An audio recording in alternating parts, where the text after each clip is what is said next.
Chicken jockey. So yes, people, there is a Grounded showcase today. And it looks like it's going to be a big deal. They're starting to hype it up. They've done a bit of socials and stuff. It does look very much like we're going to get some big news today. I hope so, at least, anyway. So it starts at 2 o'clock, so I'm a bit early. We're going to just hang out and play and chat a little bit.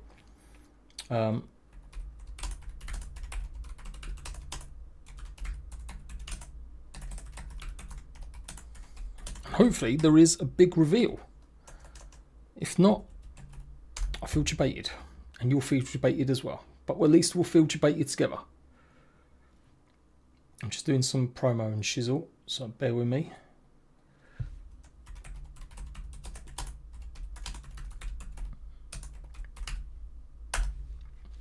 Bum, bum, bum, bum. Okay, that's all good. Done Discord. Let's do the old Twitter.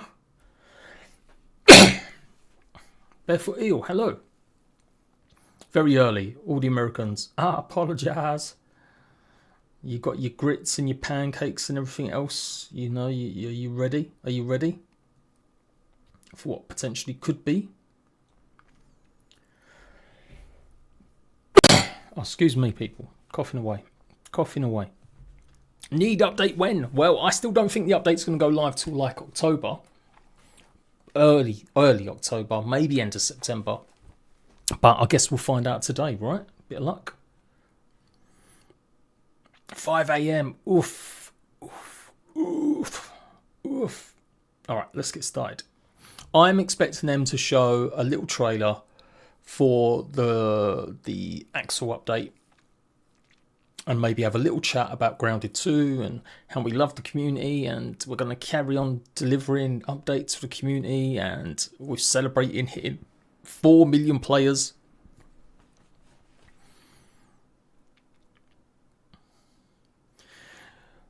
I've installed game and restart my Xbox. Gandalf, I've had a couple people say that. You need to just do a report, mate, and send it in to look on the support page or on Discord and stuff. Fingers crossed, that will sort you right out. Right, let's jump in. Ooh, contraband. Contraband. Illegal content. There's no sound. Well, there wouldn't be much sound. You want the cat live outside school? You've been in school already. I thought everyone was still off school till September. Or in America, you go back a bit early. 10 p.m, Lisa. You'll be curled up before this show starts. Shall I do some ASMR for you? Grounded 2 is about to have a massive reveal showcasing Axel. I'm sorry, that's an old joke, but I do it all the time because I love it. I love it.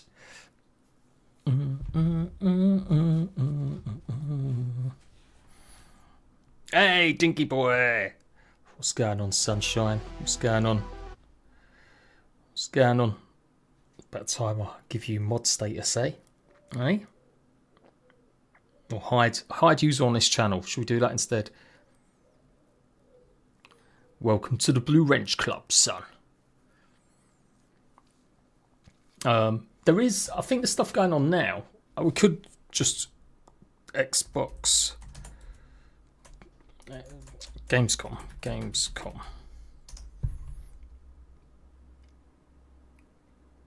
I'm pretty sure. Yeah, there we go. The Game Awards. Or maybe it only starts at 2 o'clock, so it might not actually be Grounded straight away at 2. I think it's only lasting an hour. Yeah. So maybe it's not actually live yet. No.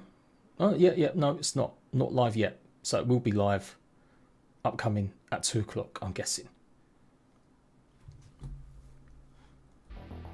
I still got no sound. Oh, there we go.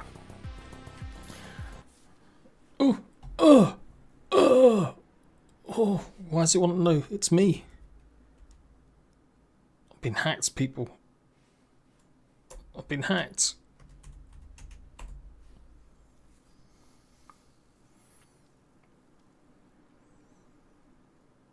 What class do you think old armors would get, like the Ox armor, Antlion armor? I don't know. I don't think we're going to... Bear in mind, all the other arm sets have changed, right? So they are going to look a bit different, for sure. 2 PM, good time. Yeah, I mean, it's obviously a European show. It should be during the day, I guess, or kind of early evening. I don't understand why it's not early evening, but yeah. I do. I think we're going to get a little chat. The director of Grounded is going to come on stage because he's there. With, I don't know if Marcus is there, maybe. And then they're going to go, thank you for 4 million players. We're so happy to have you on early access, but the journey's only just beginning. If you want to, check out the game on Game Pass. And here's a little tease of what we've got cooking in our update. Going live on the 29th of September. Some shit like that.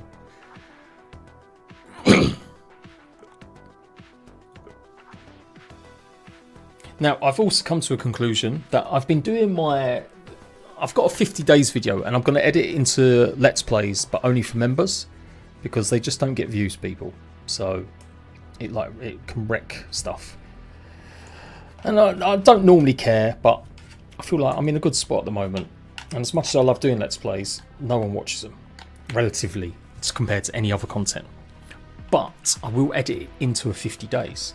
But then I thought, well, actually, by the time this update arrives, I could probably start another 50 days and get to 100.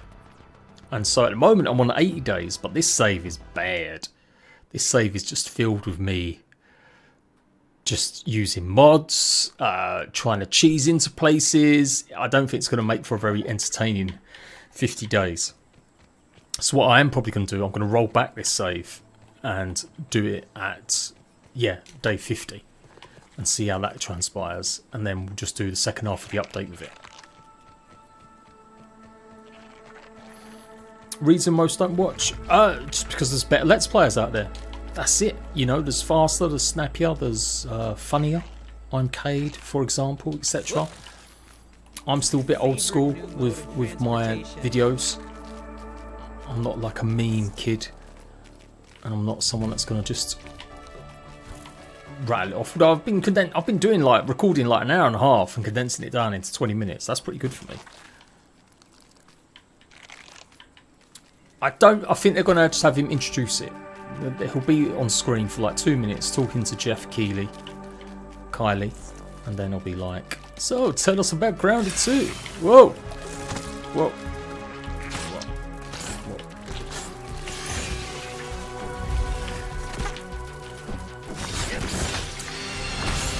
Whoa. Oh, mate. Oh, he does it again. He goes in for the second attack quite a lot. Hey, you know what? The buggy did pretty good there. And he was smashing them on his own. Have you used gauging glitches on it? No, only for to craft a spare one of the orc tools. But guess what? I didn't actually duplicate all of the orc tools or weapons, and I have lost. Another reason I want to roll back, I have actually lost the bow, and I've also lost the mantis blade. It really sucks.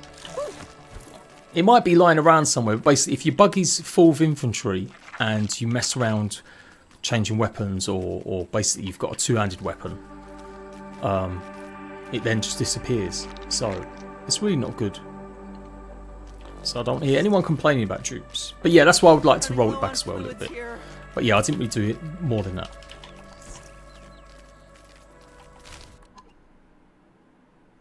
Yo Jay, you know that panel all around the yard? It says Tuesday. No, that's just when it was set up. No commentary gamer. The game is set in October the 20th. No, so let's go and mess around. There's no point in me playing that save anymore. I'm just going to use that save for like legit guides, maybe if anything comes up. But how's everyone doing? I'm a bit low key today. I'm trying to get the NG, but I've been busy tidying and hoovering. We've got a house viewing today. Try and sell my house. So at 2 o'clock, 2:30, 2:30. We might have some people in here going, oh yeah, oh, oh. You blamed your friend for your wolf daggers disappearing, Joshua. No, yeah, it's a big known glitch. Tier 5 should be Asian hornets. Why not killer bees, eh? Why not killer bees?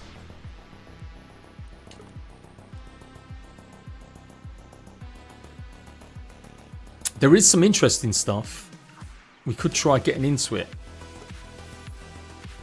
The data miner boys have found more shenanigans.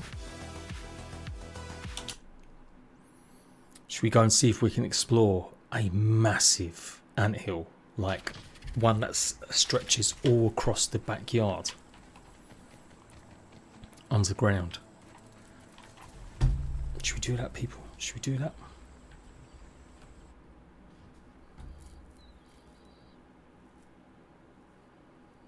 Oh, your car's broke. Rip. Yeah, I've got to get mine MOT'd and stuff. You're hoping some other bugs? Maybe. It'd be great if they add the black ant area. It would be super cool if that actually gets added. I don't know if it's a white molar or a gold one, but there's one right around the back of the hot dog stand. On the, if you turn right when you come out the hot dog stand, right around the back. Okay, let's see if I can pull this off. Let's go and see if we can find the biggest anthill that Grounded's ever had. That'll be tomorrow's video.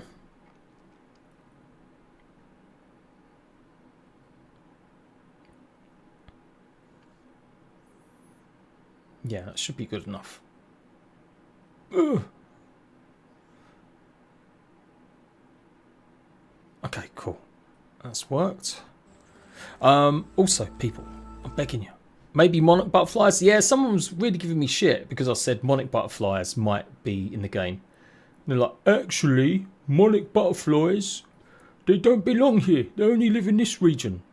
Like, bro, it's a game about being 1 millimeter short. Like, it's you know, it's got already a mix of bugs that shouldn't be there.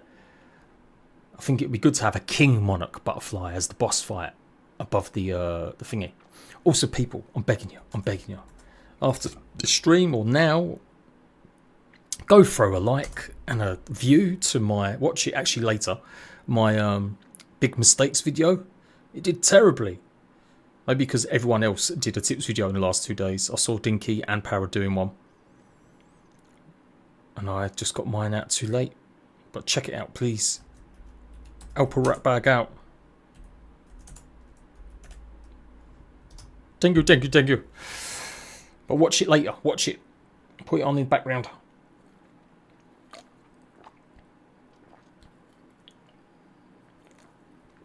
Worms. Yeah, I know. And I was proud of it because it was community as well. Like, I asked you guys for tips. And I whittled it down to the 10 best ones. I thought it was kind of cool that we did a community thing. Alright, anyway. Let's go.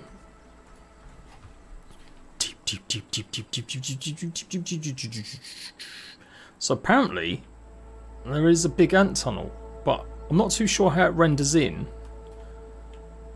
Might have to do some more. Oh shit. No, that's not it. That's just the regular. Oh no, maybe.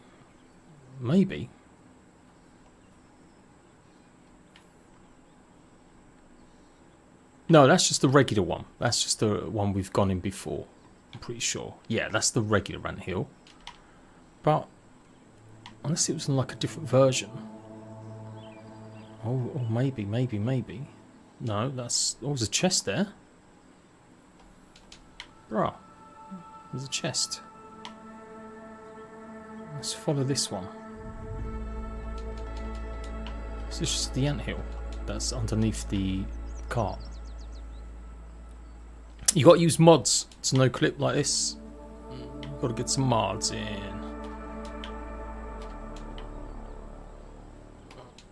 Oh. Okay. So Yeah, I'm pretty sure. Yeah, this is the anthill underneath the thingy. But I didn't know there was a chest in there. That's interesting. Also, I did forget to go ahead and explore the bottom half of the onboarding centre. Like, I was meant to kind of have a little look and see if there was anything interesting.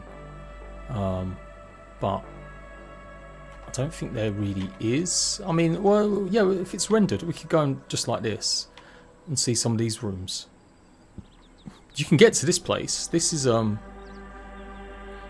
one you can visit. There's a milk motor in here. I'm sure there is.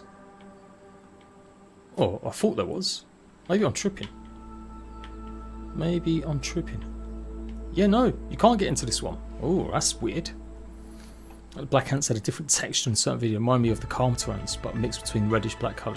Yeah, maybe Dorothy Jean. Yeah. It's really cool stuff. I love peering into this. I know some people don't like it, but there's something.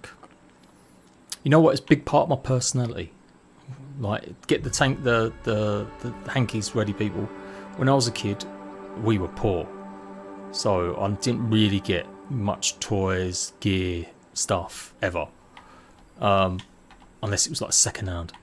My mum used to get like a state check, and at Christmas and Easter and stuff like that, she'd get it like 2 weeks early. So they used to give it to you early because nothing was open back in the day. It'd be like a bank holiday. So I'd often get like my Christmas presents a week before, but I wouldn't just get them like wrapped up. My mum would get the check and then she'd just take me to a shop and say, go on, you can choose what you want. You got 20 quid. Because she just, Christmas didn't mean much to them as a kid either.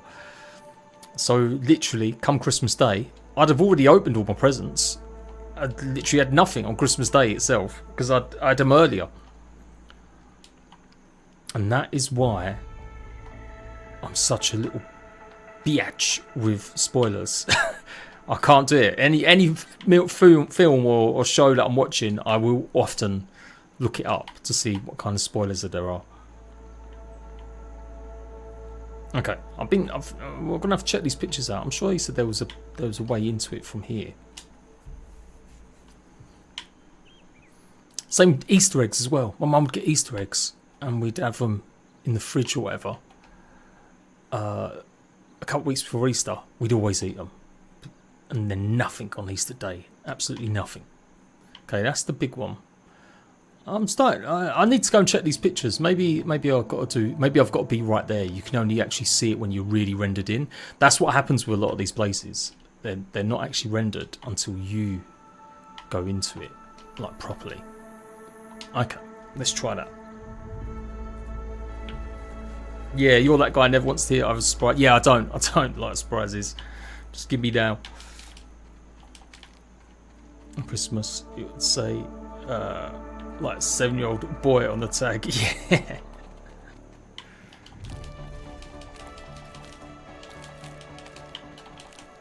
My kids are spoiled rotten though because of that though. Like I do go overboard on Christmas and shit. Yeah, what am I doing? Come on, let me look at this picture. 200 people in here. We're getting hyped. We're getting hyped. Let's get hyped. Let's get hyped. Right, I'm looking at the leaked pictures that people showed this morning. Unfinished anthill connected to the fountain. Okay, some kind of arena behind the locked door in the ice cream cart. Ooh, do you know what? We might go and check that one out. Oh yeah, that's the box arena. I've seen that before. People have been talking about that. Yeah, let's go and try that one. Let's go and see if we can find that one. Oh, where's my stream gone? Where's stream chat? What's planned? Well, we're just messing around for like 40 minutes and then the showcase will go live at 2 o'clock.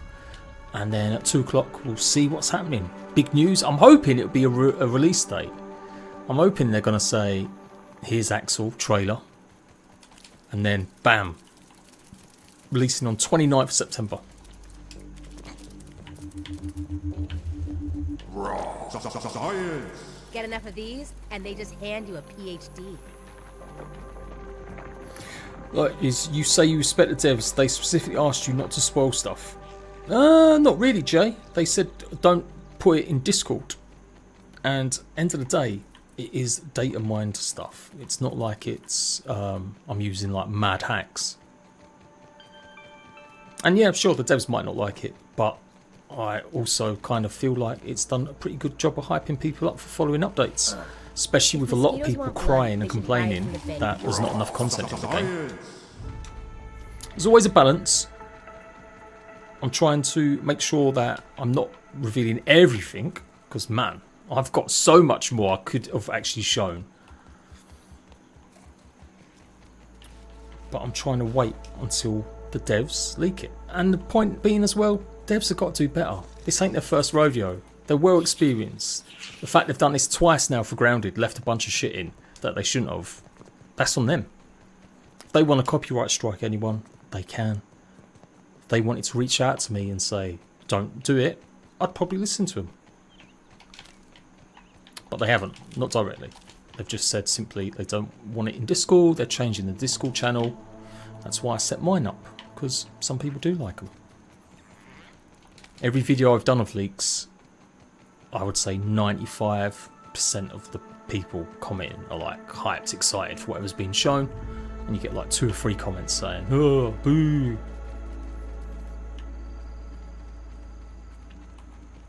I'm trying to do better at not showing too many leaks in the thumbnails and shit. Although it's hard. Because I've got to be like the most baity thing going with like blurred lines and outlines. Where is the ice cream car station? Oh, yeah, it's right here. Yeah, it's telling me. Literally right there. Hi from Ukraine. Hello, Max. Glory to Ukraine. Thank you, Mindful Chaos. You hope you chase Axel around the pack, then he disappears and finds him late in the story. Okay, so I've had the theory, and lots of other people have as well, that we're potentially going to get the broodmother come in, she'll get eaten by Axel. But that doesn't make sense, because in the game files, it shows the 15, the mysterious stranger, riding a broodmother. So my theory of like the broodmother dangling down and then Axel just eats her before we fight Axel, I don't think that's going to happen, sadly. I do think the 15, the mysterious stranger, is going to help us somehow.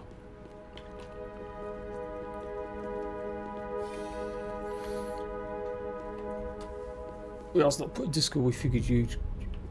But when we asked not to put it in Discord, we figured you was thrown in here.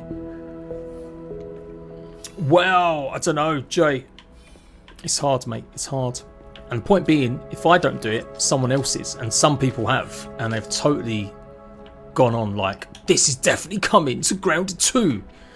So at least I'm slightly more responsible in saying there's no guarantee this is coming to Grounded 2. Also, people have been confusing old stuff again. Dev's fault for leaving too much of G1 in G2, like armor, weapons, like I told you, all them illegal stuff that I showed off the other day. So people were like expecting lots of that stuff to come back in. I'm like, no, it just means they just ported it over, that's all. So yeah, it's one of them. There could be multiple broodmothers. True, Overlord, true. That would be... I'm hoping it would be... How great would it? How much would you flip if the broodmother comes down and you're like, oh shit, here we go again. And then you're just about to, you know, go for it, and bam, Axel appears, just rips it to shreds, and then we've got to fight Axel.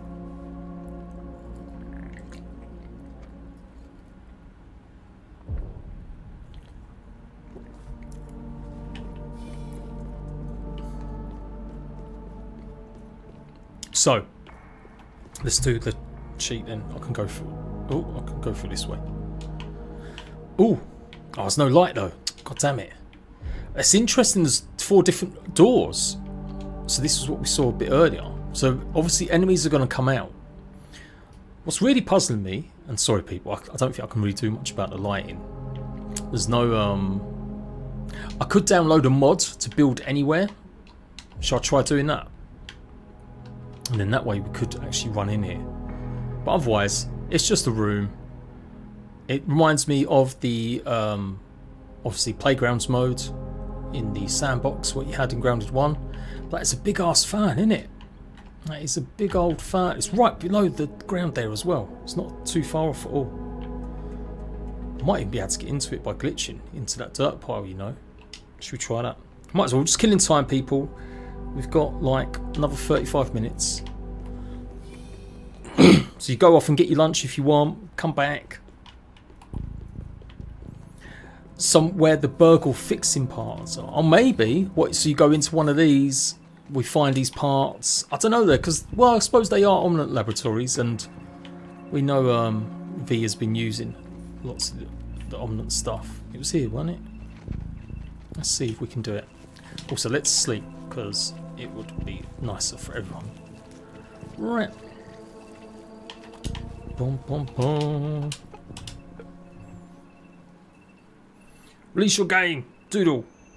Yes, mate. I've only got one thing to say to you.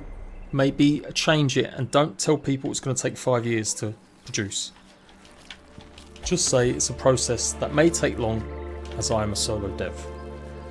Because as much as you're being honest, and that's good, you don't ever want to say you're taking 5 years to make something.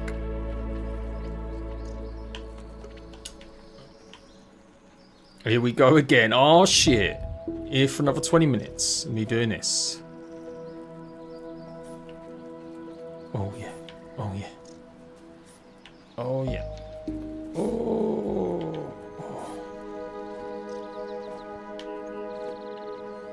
I had a big theory today as well. I've been wondering, you know, I'm not dismissing people that are unhappy that there's not enough content. Like I shared in my video, I understand some people kind of viewpoint of it a little bit. I don't agree, but I can see why they think that. But there is definitely something about the fact that this Grounded 2 has been pushed out a bit early. It has. Like, there's no way they didn't want to add the Axel update or have some ways to get tier 3 resources and stuff. I've been thinking about it more and more. I'm pretty sure, because of Avowed, I liked Avowed. I won't take too much slander about it. But let's face it, it probably didn't perform as well as it should have done. And Microsoft are bastards at the moment, shutting down studios all over the place. Games, Contraband's gone. There's other games, like I can't remember the other ones now, but there's loads. So even if you think Obsidian are great because they released Grounded and they did Outer Worlds and they did this, that, it doesn't matter. Microsoft want profit every year from each of their studios. So that made me think, like, you know what, they probably did. Avowed probably didn't perform that well. Apart from Grounded last year, what did they really have? Pentiment? That didn't sell that well. It was a great little game, but it was kind of very unique. So yeah, I think they had to release it this year to help with their quarterly plans. I think that best they were probably looking to release it either in October, but then that would have clashed with Outer Worlds, and then it would have meant a delay to maybe next year. It's just a theory I've got. No one cares anyway. I'm sorry. I love talking about the business side of stuff as well sometimes. All Armor won't look like G1 Armor. Yeah, that's for sure, Dinky. They're changing them all. Josh, laters, mate. Go and get a shower. Shower and a poo. Poo in a shower. You never want a shower and a poo. Right? Am I right? That's bad deeds. And it should just been save games on Xbox.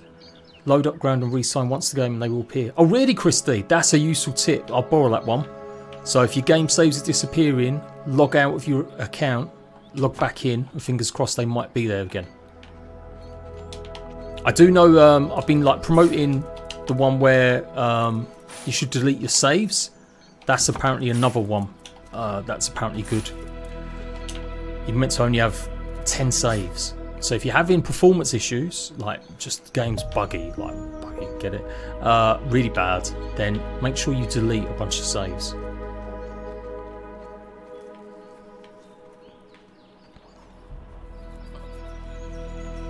Corbo!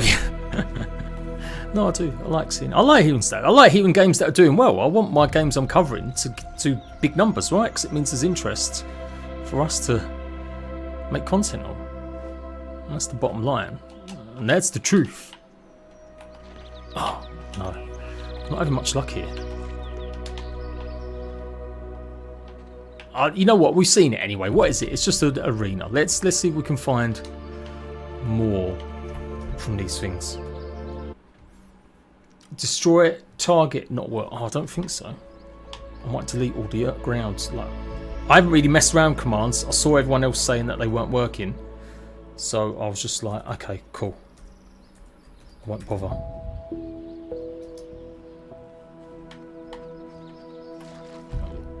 If it worked. No.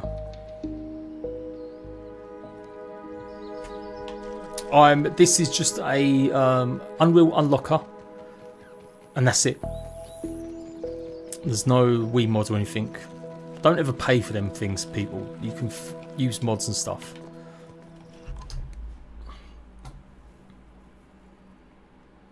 I know they do a little free version, but yeah.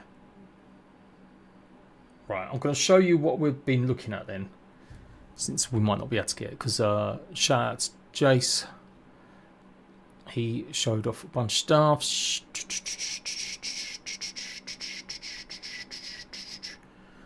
Oh, the secrets. The secrets.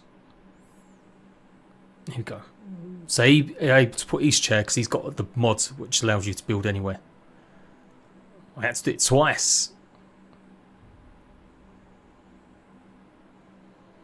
That's kind of cool. Big dirt pile there. So enemies are going to come out of them.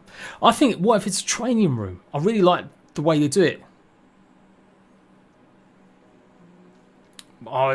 Did it, Scott? I have no idea, mate. YouTube does all that. I don't really choose anything.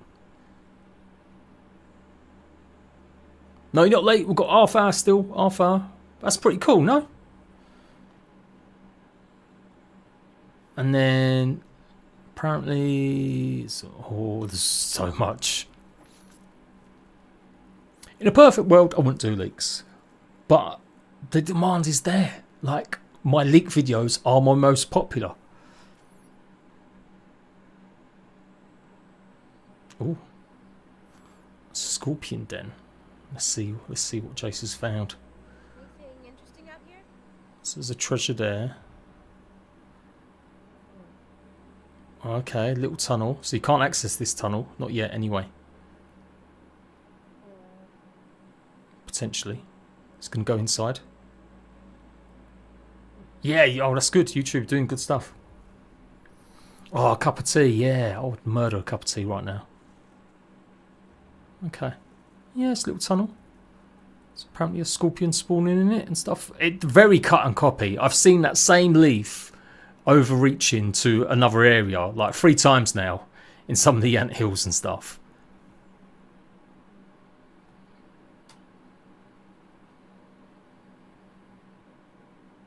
The blocked off pipe leads to oh, okay, another room there, another one.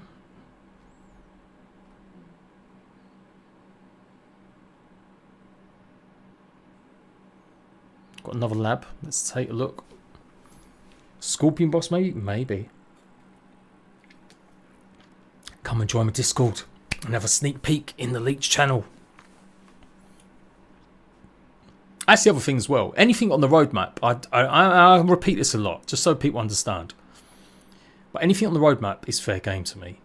Like, if it's showing weevils, what, not weevils,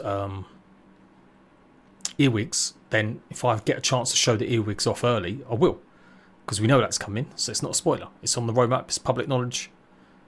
I'll just make sure that the thumbnail doesn't show the thing. But everything could change. We've seen how so much stuff has changed over the years in development stuff. It's kind of cool. Yeah, the trash zone feels underdeveloped as well. The trash zone definitely feels a bit like it's just somewhere you don't want to be.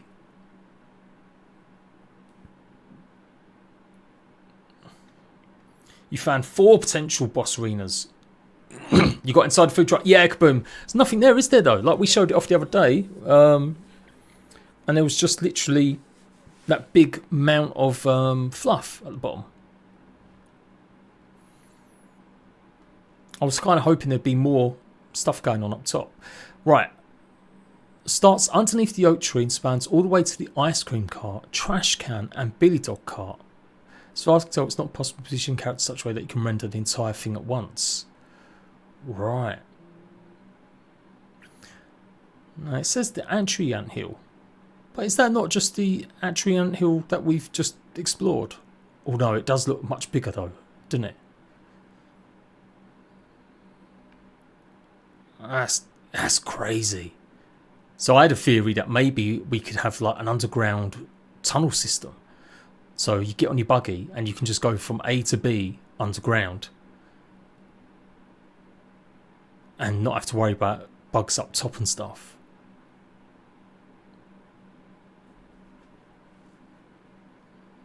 Yeah, the swimming animation, yep, they added that. Antry Underhill. Way to the ice cream cart, trash can and billy dog cart.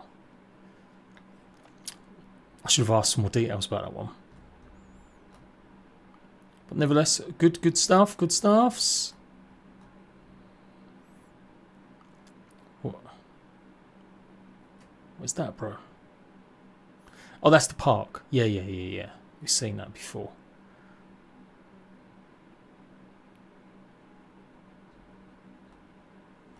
Okay. Alright, enough of that. Enough of that one. 341 people. 64 likes. Come on, people. Like that stream if you wouldn't mind, please.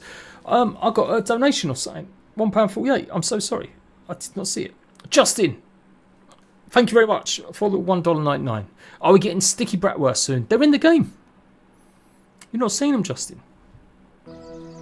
You can make them. You just need, what do you need? What do you need? You got to unlock them. It's behind a recipe for something. I'm pretty sure. Yeah, there you go. Split burst. I'm pretty sure you got to buy the recipe for them. I could be wrong. I'm not on Twitch. No, I'm debating about trying to do it on Twitch. But I hate Twitch. It's filled with weirdos. It's got to be like a performing seal on Twitch. Do you know what I mean? You watch a streamer, someone comes in and says hello, and then the streamer spends 10 minutes going, "Oh my god, guy, yeah, well, I ain't seen you in ages. Right, let's start pressing the stickers to pop up on the screen and woohoo." And no, sometimes I like it. It depends who the person is, yeah. But a lot of streamers do it when they've got like 10 people watching. And I suppose that's the point, build a little community, and that's fun. But I'm a miserable bastard. I want to see someone play the game. I don't really want to spend too long. You can talk while you're playing the game, but every 2 seconds putting on a costume. And that's why I'm really against girl gamers and hot tubs. Not because I think it's immoral showing off a bit of bum and boob. Purely because I just want to see this beautiful girl play Fortnite for the 200 millionth time we've seen. Yeah. No, it's not the same excuse, is it? Where Fable? Yeah, we could see Fable today. I'd be super excited about Fable. I'm desperate to cover that as well. Yeah, me and Dinky are best buds. We sorted out the beef, didn't we, Dinky? You've been sorting out the beef everywhere. Just got to sort it out with Milton, huh? We went to LA together. We ate together. We went on dates together. Have you seen throughs? Maybe no, I have not. No, I've not really been watching too many build videos at the moment. I like build videos though, to be fair. I know see-through's like a mega builder, but no, not something I've really done. I should try building, shouldn't I? I got rated. Oh yeah, let's watch that. Let's watch that. I got tagged. We all got tagged. I was going to copyright strike him for using my footage, but I thought, nah, Jay, don't be a dick. I'm joking. I wasn't going to really do that. Hold up, people. Hold up.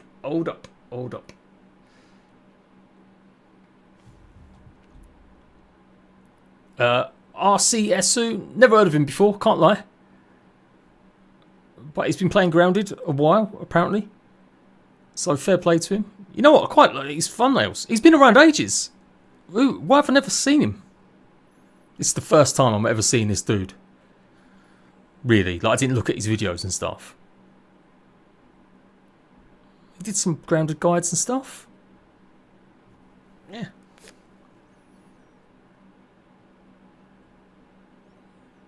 Yeah, go on. We're doing it. Who's got the best base in Grounded? Shout out to the intro. Some casual and... Here we go. 1, 2, 3. Hey, rat bags. Grounded has no shortage of content creators covering the game. Some casual and some obsessive. But my favorite part of Grounded 2 so far has been base building. And I know how I like to do it, but I'm really curious how these other Grounded 2 content creators build their bases. So I've created a tier list and we're going to rank the bases of several content creators that Where do you think I'm going to come, people? Where do you think I'm going to come? Awesome guys, it's Paralyzer here. Paralyzer. He's a creator that I've always felt is a bit unreasonably obsessive with Grounded. However, it's worked for him, clearly. So really, can I criticize? But either way... No, you can't. That's how you grow your channel. You focus on one game only. I primarily say that cares. And overall, this aesthetic, I kind of contemplated he didn't even build that base. On this video his girlfriend did. And not having really him in F tier. However, come on, and actually get to the best YouTuber in the world. The Oboe camp that he had, bump it up to A tier because in this video he also named his buggy Todd, and that's the name of my cat. For some walls around it. And here we go. Here we go. Here we go. The best thing going. Hey, right, bags. It's Jade. Jade also has his base just kind of sprawled out, but he's got some walls around it and it's elevated up. I can't say I love it, but the location kind of offsets that. C tier. Oh, that was it. It did. He clearly looked at my creative builds. Jade also kind of didn't show off my furnace base. So, hey. Bruh. No, I'm joking. Go and check that video out. I'm going to put it in the links. Go and watch the rest of it if you want, people. Say Ratbag Raid or Jade sent you.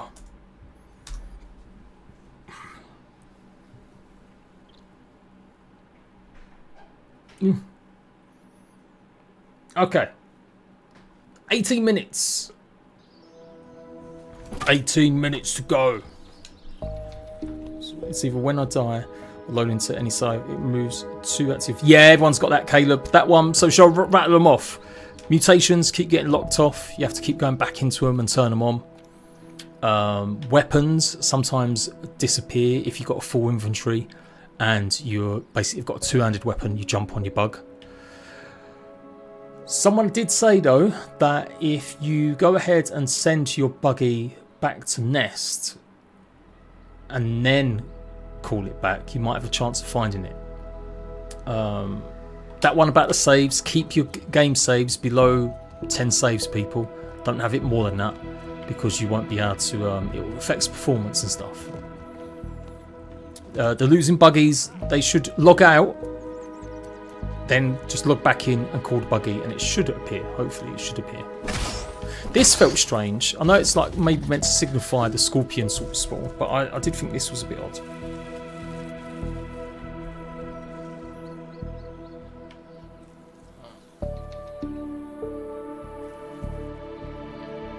Oh, it isn't. Oh, look. It is. Oh, it's not going anywhere. But into just a big route. Okay. So that will be something in the future. Some little thing. Oh man, I really want to render it. It's going to be impossible though, unless I can get under the map. Oh well. Anyone else have a save file load in what you had in that save? Let's have a save file load in the way you had in that save. Yes, great Scott. Although I've seen that happen due to people turning off and on crossplay. There's been some issues. If you turn on and off crossplay, it can sometimes revert your save back to like a really old one. I noticed that because I was trying the duplication glitch where you could duplicate a whole inventory of stuff and effectively you're meant to just basically turn it off and then log out, or have it off, log out, log in, and then you'll find your chest full of inventory. But it did mean that you would like maybe like half an hour ago. Ugh, that is nightmare fuel. And she's definitely got a bit of jelly on her. Hey? Hey, boys? Whoa! Hey? And camo. Accident if they wear the skin. Yeah, but I feel it's more challenging now. And once you get your buggy, as long as you've got your buggy right, you don't have to worry because the buggy will protect you. So that's a payoff. I think that's a more deserving thing. It's so easy to get an armor. It'd probably get a bit too easy, the game. Although, yeah, man, I tried so hard with the anthill the first time because I was being lazy and wouldn't just go and repair my gear. I died about 6 times, which you can see right now exclusively. Plug. Before we get into the main business, become a member and see exclusive Let's Plays of my series that I recorded. All the first hours, the first moments that I played in Grounded. Go and check it out. I'm going to put one out every 2 days. I've probably got about 20 episodes. And at the moment, it's going to be members only. Eventually, I might edit into a 50 days. But obviously, that will be a lot shorter. So become a member today. A base defense want them to add is something to make flying bugs fall like the trap for the Air Force in Dragon Quest Builders. Oh, okay, you know. You know it's going to be huge, but has there been any talk of them adding new maps to something like Ark? I don't think so, Chris. Obviously, they did say they want to support the game beyond 1.0, and they've got plans and stuff. Oh, is this the easiest place to get spider eggs, people? This is tiny. That's just one tunnel straight down. Oh no, to be fair, underneath the burgle is maybe the easiest. But it's still good to know. I didn't realise that was there either. Right underneath the pine tree. It kind of looks like an oak tree, but it's not. Yeah, the miner's hat. Yeah, hopefully it does come back.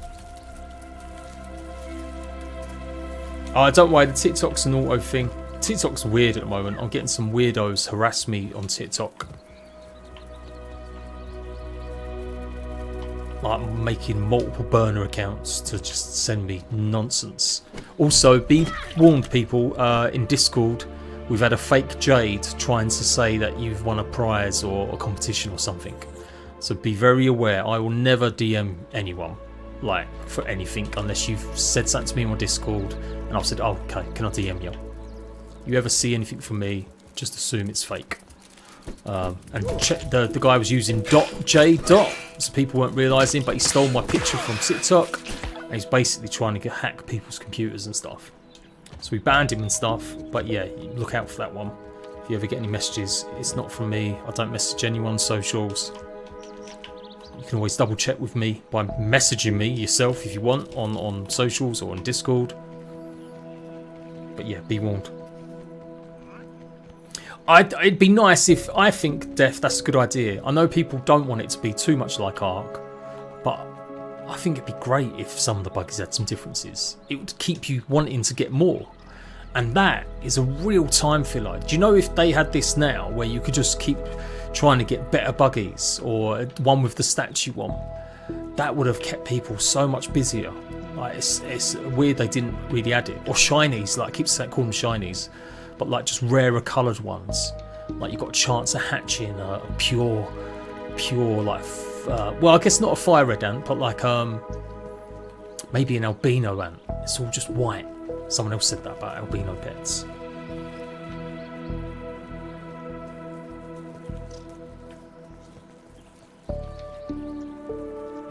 Trait system, yeah. Nothing too OP. I'm not asking them to be like, you know, crazy. Maybe it doesn't even affect really a lot of the stats in a big way, you know, only a tiny bit. But yeah, you don't want anyone to be able to complete the game with just literally a soldier ant. That would kind of be a bit sucky, right? Is the Founders Pack worth it? I don't think so, to be honest, that ID guy, but they are adding more stuff to it. No, that said, the skins I don't think are worth it, but the art book and the soundtrack is pretty good. I just wish the soundtrack had stems that you can download. It's really sucky. You can't download the soundtrack to your own PC. They've got it as part of the art book, which sucks. That's my one big criticism. But yeah, so overall as a package, it's just about worth it. But I still wish they hadn't added it. No early access game should have extras to buy, really. I don't think. Not from a company like Obsidian. I'm going to die on that hill. Skins are ugly. They were, yeah, some of them are. Some of them are okay. Have I got them? I can't remember if I've downloaded them or not. I've not used them all because, like, yeah, I don't agree with them. So I'm not really showing them off in videos all the time. I've seen some pretty cool pictures from whatchamacallit, Think I'll start a new trend? Doodle, showing what you can do. I mean, it's a nice skin, don't get me wrong. The thing I'm really grumpy with, and I would have forgiven them, is where's the skins to go and find? Why is there no free skins? It's such an easy one. Give us some laboratory suit. Give us the ominent ones with the masks. Give us summer team wear or winter team wear, you know, wearing boots and scarves and hats. Just give a couple around. It'd be so cool. Savage Skin 1, thank you very much for coming in right bag. Come join Discord. If you've got your YouTube account linked, you'll get a special role. And then you'll get the first notice of like uploads. See what I'm working on as well. I put in a little private channel what videos I'm working on and stuff I'm doing with it. Thank you very much.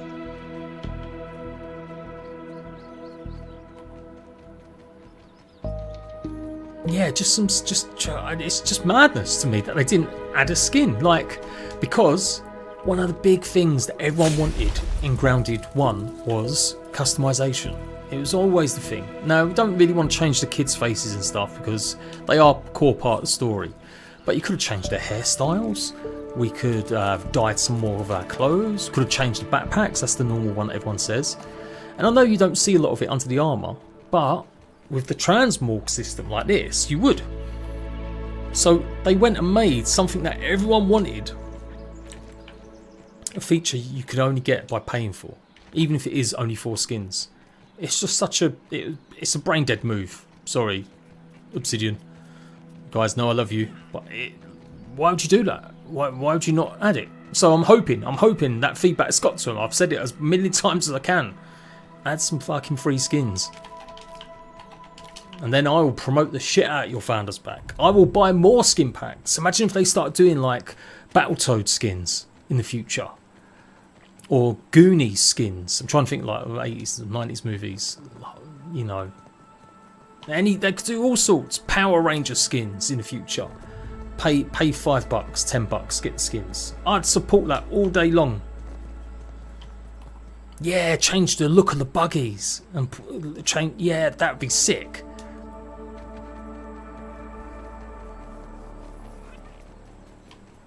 I want Obsidian to make money.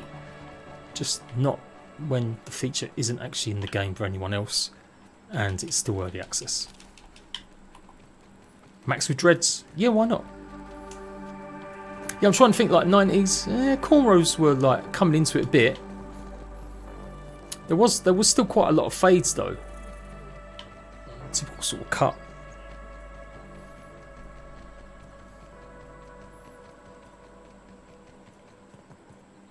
Pay for skins, not play for skins. Yeah, that's it. It's the way the gaming industry is. I know they're not all to blame though. Let's face it, everyone's like that. Of content in. Yeah. Well, I mean, people spend $20 on one skin in Fortnite, so you can see the thinking behind it. So 4 skins for $10 plus the Founders Pack. If they do any more packs in future, I think $5 is great. You know, $1.25 for a skin is fine. But just make us have some free ones. They'd make so much money. They could use so many. They own Atari and Activision now. They've got all the Rare IP and catalogue. They could add so many characters from them types of games from the 90s. They'd probably want to keep it sort of relevant to that, but they could add just more D&D skins. How about like more ninja stuff? I know we kind of got the ninja look, but yeah. And they are very nice. I like this one though, like the look of it. I'm not mad keen on the Roman Centurion or whatever, but it's good. The robots in Grounded, yes! Like Cyborg Kona. That would be sick.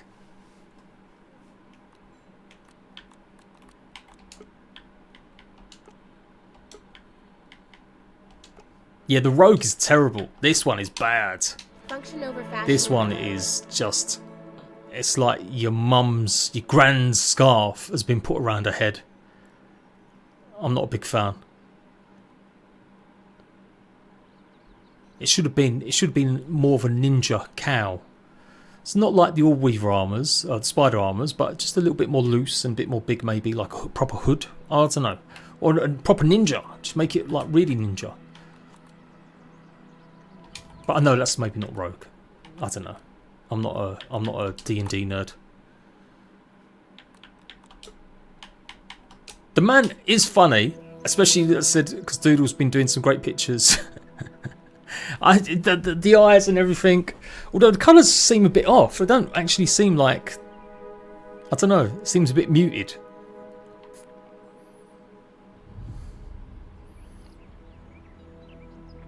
Fallout type skins, yeah. T skin, that'd be great as well. Yeah, come on people, give me your ideas for skins.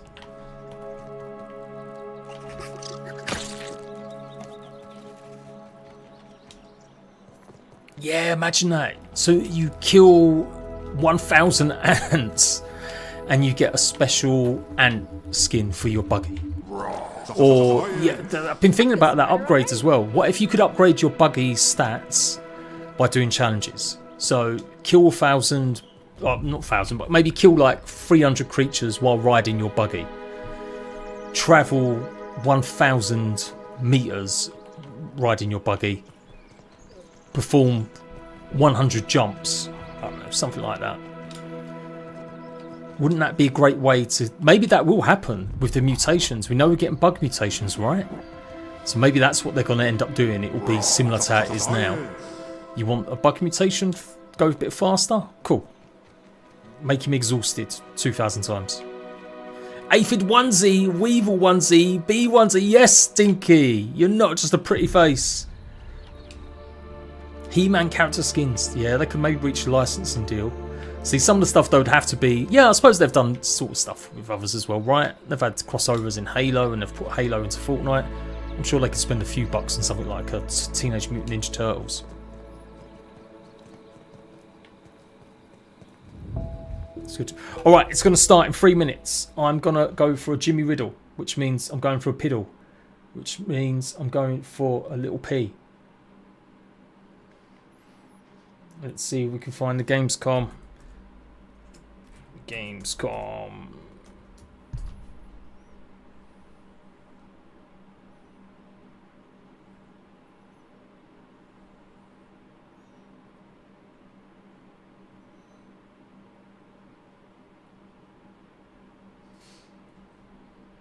Is it not? Oh, Xbox Showcase Gamescom.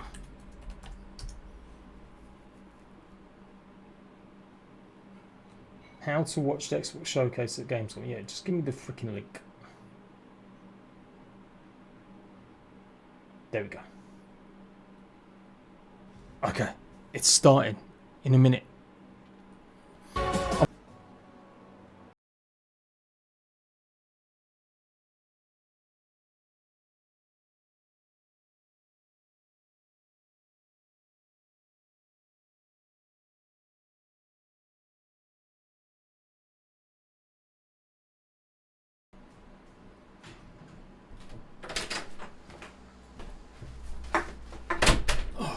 Okay, I'm back. What's this? What's this one? Well, it's not Grounded, that's for sure.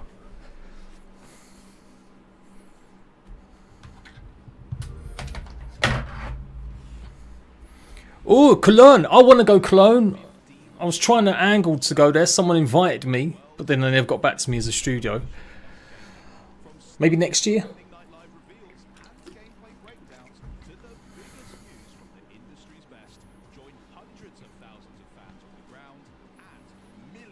Although sitting around in queues waiting to play the games, it'd kind of be sucky, right? Yeah, I wash my hands. Look, there's a bit wet there. Or is it just P, eh? Nutski, hello, Chicky, hello, hello, hello, hello.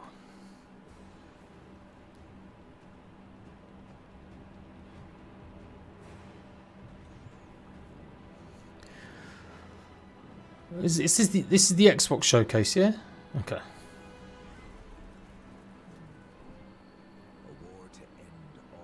Oh, it's number one. You know what? I used to like games like that back in the day. Final Fantasy 7, but I never really got into loads of them. Yeah, good. You're not hearing the volume because these will all get me copyright strikes. I'm going to turn up the volume for the game when it comes to Grounded. I promise. I'll turn it up a bit. A little bit. Legacy of House Wolford are safe and secure. Hopefully it just doesn't copyright strike me. As I keep walking, there will always be hope. You are responsible for more than just your own life now. This battle is but the first step on the path Lord Serenoa has laid before us. Let us take this first step. You guys interested in this stuff? Are you not just here for Grounded? Are you actually interested in other stuff they've got going on? Free of sin. Otherwise, I'll turn it up for you Now and just yap over my it. power. To victory! Not another step. A battle to prove which of us is more fit to rule Norzelia. A new future is before us. But first, It's an hour-long must carve our way showcase, through to so it could be right now, it could be in a few. Hello can't Xbox strike. fans and welcome to Gamescom. You just saw a trailer for Triangle Strategy from Square Enix, which you can actually play today. And that is just the tip of the iceberg because this is a huge year for Gamescom. Come on, Benny, We've get on got with it. tons of Why are you great wearing reveals, black, bro? It's in-depth summer. interviews and first look gameplay presentations.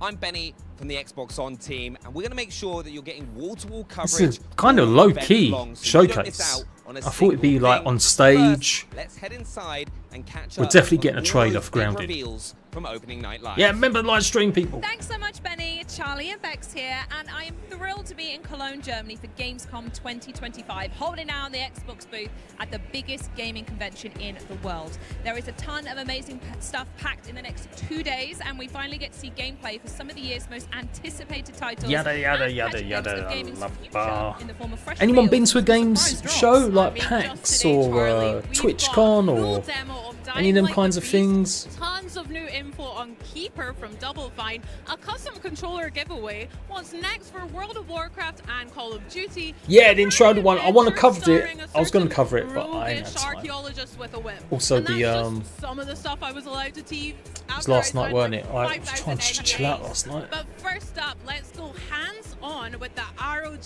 Xbox Ally and the Ally X. The very first Xbox Okay, they're just going to handheld go over for the the one Ally of X. It's a Xbox handheld Play Xbox Anywhere. PC Now, business. Xbox Play Anywhere, you can buy a game I'm on not that box and fussed with access it. across PC and Xbox consoles, I used to go including to the see Xbox Ally and the Ally X. EXO Even better, your progress tracks EGC your in free UK one. I've been to them a couple of saves, your times. add-ons, friends, I went to one and in Birmingham. delicious achievements along. So whether you're in line I spent on the most of the physical weekend waiting to play your actually favorite going game, to the casino nice and to clubbing be in the and Xbox drinking. with your beloved I actually only Xbox turned up. team. I got a free Lifting ticket up from them as well. David to the very impressive And I think I Call of only Duty went for Black like Ops 7 booth, 2 chilling with days the for a couple of Warcraft hours because I was so over hungover and World of tired. Warcraft Midnight booth, hanging with Asus at the ROG Ally all the way over PAX in in Birmingham. Or looking at Yes, the again. offerings from Samsung this year at Gamescom. Anywhere kind of truly is the best place to play.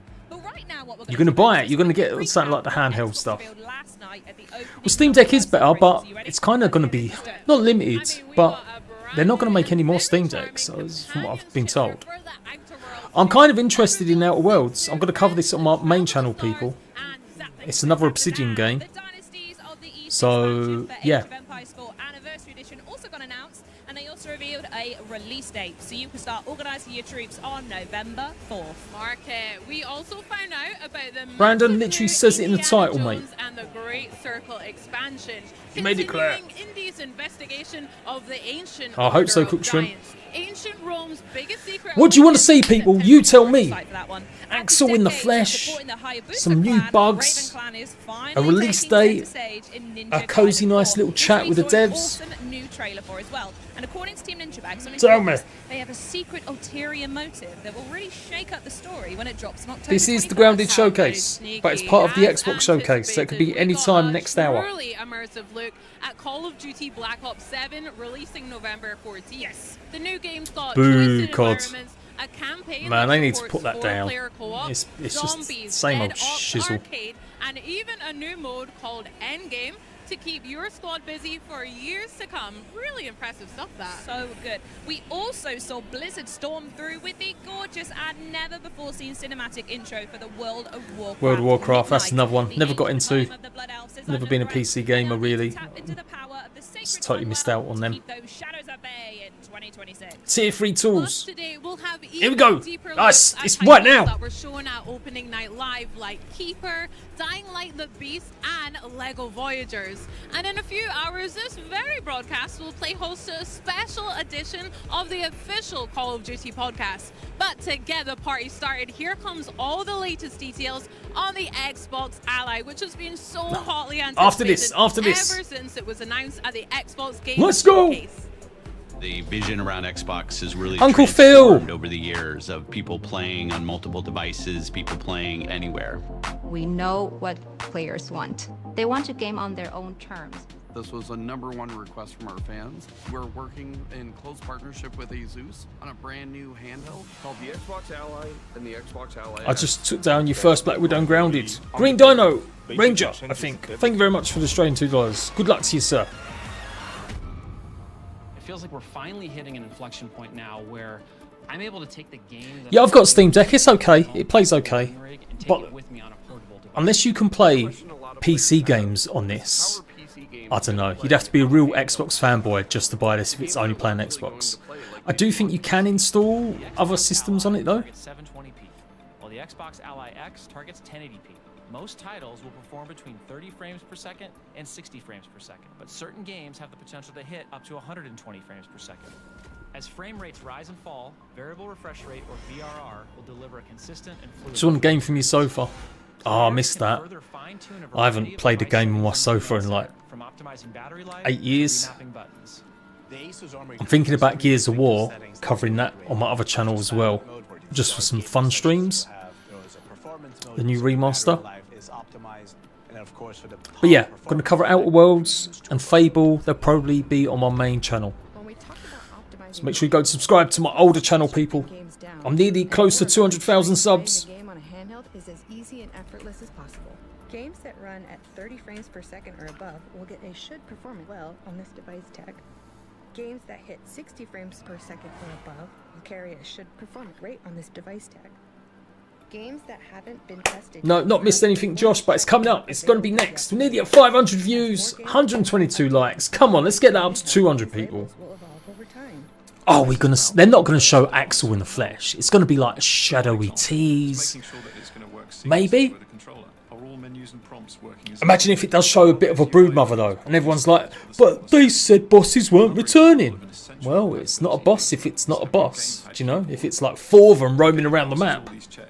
They're considered handheld optimized and will be labeled as such. Shipwrecks, Swizzy. You and your dad playing Gears of War? Good one. My 19-year-old boy used to be on my lap when he'd wake up at night time as I played Gears of War. I'd give him a fake little controller to pretend he was playing. On your Xbox Ally, Want to see the big smooder? every bit as fast and responsive as you'd expect. One of the awesome things about PC. Thank you very much, Dave Nicholas. Yeah. This channel was just meant to be my side chick.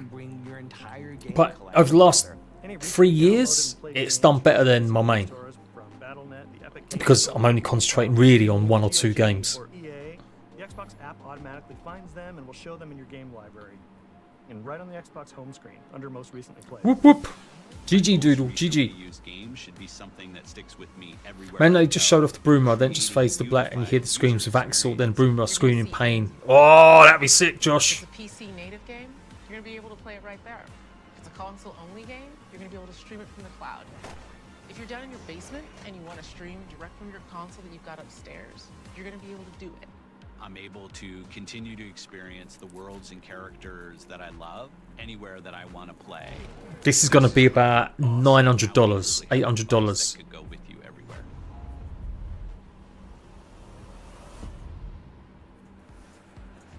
Oh my god, is it going to be a half an hour chat about this shit? Come on, we want Grounded! Start spamming Grounded now, people! Hashtag Grounded now! Grounded now! Grounded now! Grounded now! Thank you so much for being here, and welcome to Cologne, guys. How you doing? Thank you for having us. It's been busy getting everything ready, but we're super excited to be here. Well, I gotta say, it's incredibly distracting having the LAX in front of me. I want to just grab it and have a go, but why don't you tell us, why is Xbox making a handheld right now? Handheld gaming felt like a really natural next Whoop. step for Xbox. Grounded now. Grounded now. And play anywhere is so central to our vision of putting players at the center, wherever and however you want to play. That's right, we tell them. Wave of innovation happening in the handheld space from brands like Asus, and we knew that we could fuel that with so much more energy from Xbox. So when we started talking to Asus, it became apparent like how much more we could do together. We share the same obsession with our players and our devices and gaming in general. And we just realized that by building a device together, we could do something much more special and much more quickly than either of us could do alone. And so that's what brought us to the Grounded 2 info's about to come out, people. together that power of Xbox. I hope it's not just like a showcase of what we've already got in the game now. That would suck. Gotta have a tease, gotta have something. A release date! Inject it into my veins! Tell me now! Come on, 200 likes, we can do it. Thank you very much, Insanity Trap, for the 499. And Chicky, very much for giving some membership. The design of the ROG Xbox Ally features natural ergonomics, comfort, and user Inject it into my veins. Familiar with that Xbox controller we all know and love. And so design starts with your hands, right? Design starts with your hands. No shit, it's a handheld. Fingertips that we have. These are the tools that we use to write, to pick things up, and definitely to play. And so when you think about the devices as they are in their current generation, it really rests into your palm, and you're using your palm to pick up these devices. I wish I could lick a few extra times. You do you, Kona Kona. ROG Xbox Ally series devices, it rests into your fingers, and then I'm going to turn it up, don't worry, private parties. Yes, for sure. As soon as it gets to the grounded stuff, I'll shut up as well. I'm not going to react too loudly. Let you guys enjoy the moment. It's not as simple, though, as just taking a controller and splitting it in half and putting a panel inside. Really, that would cause you to flare out. So there's a subtle detail. Tier 3 equipment and no crashes. And be natural. And those contoured feels and this natural... We should have the lowest expectations. No, pleb, come on, we've got to hype it. We're going to see everything. Grounded 3 announced today. The TV animated show. The movie. It's all going live today. And then, with the ROG Xbox Ally X, you then have the access to the impulse triggers. So then you're able to feel everything and be part of the game and immersive inside and in terms of all the things that you would be familiar with on your Xbox controller today. And so you get all those game-centric cues coming through on your device. It's so like fully fledged and very well optimized for gaming, which is why I need to ask, how has the Windows experience been optimized for gaming, which is primarily what we... Oh my god, they're going to waffle on more. Please, kill me now. Between Asus, Xbox, and Windows. And so we really thought about like what makes playing on Xbox so unique, and how can we bring those elements It supports with what makes Steam. Yeah, that should be good. And that really led to, from my perspective, You can't knock it. It's more advanced than the Steam Deck at the moment, I suppose. 'Cause Steam Deck's pretty old. But I don't know, man. $700 or whatever it's going to be. My Steam Deck was 400.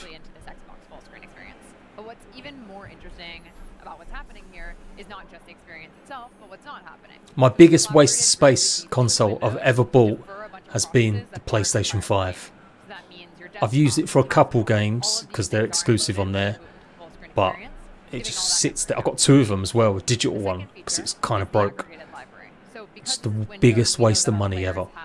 Catalogs of games games that span across different storefronts. We want to bring your full library together in one place. In the I'm so loud, Shadow Self. all of your installed games from different storefronts. This makes it super easy. Maybe because I just brought the mic a little bit closer. Xbox full screen experience for more of your experience. There you go. I'll turn it down a little bit. Experience the full value of the device. The third feature that we've really invested deeply in is the Play Anywhere feature. So Xbox Well, the Play desperate Anywhere to has been a program for a long sell time, this, but we've right? really been investing in it so deeply, and there's now over 1,000 games that support Xbox Play Anywhere. Half an hour For your unskippable Xbox Play words. Anywhere games, you can bring your progress, your saves, your achievements from your Xbox console or your Windows PC to your Xbox Ally, just again making that really so seamless. And again, we And have a clear. huge Thank you very roadmap much. for Welcome this to Rat together Bags. and with the Windows team. So it's really exciting, and I think there's going to be so much more to share. And we're always Are they playing Grounded 2 in the background? Am I not? Oh, yeah, yeah. I see it on the booze there on the right. Xbox Ally so special. So ergonomics, they're locked in. We've also got just a lightweight Windows primed and ready for gaming.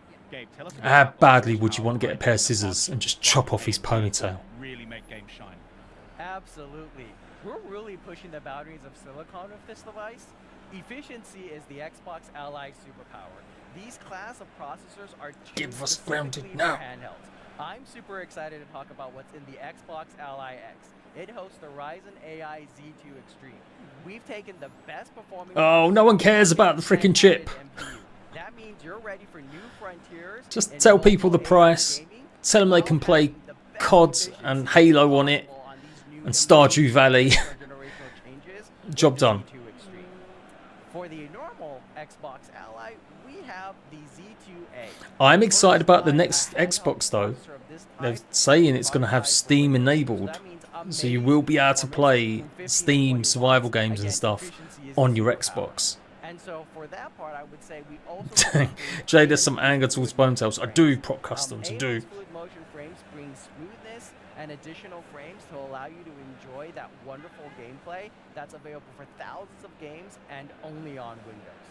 Lastly, I would say we're going to bring the power of AI to our devices. So for both the Xbox Ally and the Xbox Ally X, you'll be able to have Copilot for gaming. A game You do love Stardew, exactly. Even though you own Stardew on every other device, your mobile as I well. don't think we should keep anyone waiting any longer. Why don't we take a look at how the Xbox Ally X works? And I think we should get a camera in here as well. So that Oh my god!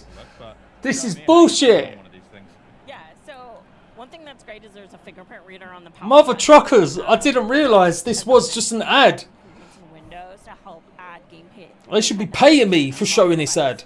So I can press A to dismiss the lock screen, and I can navigate all elements that I would expect to. All right, darling.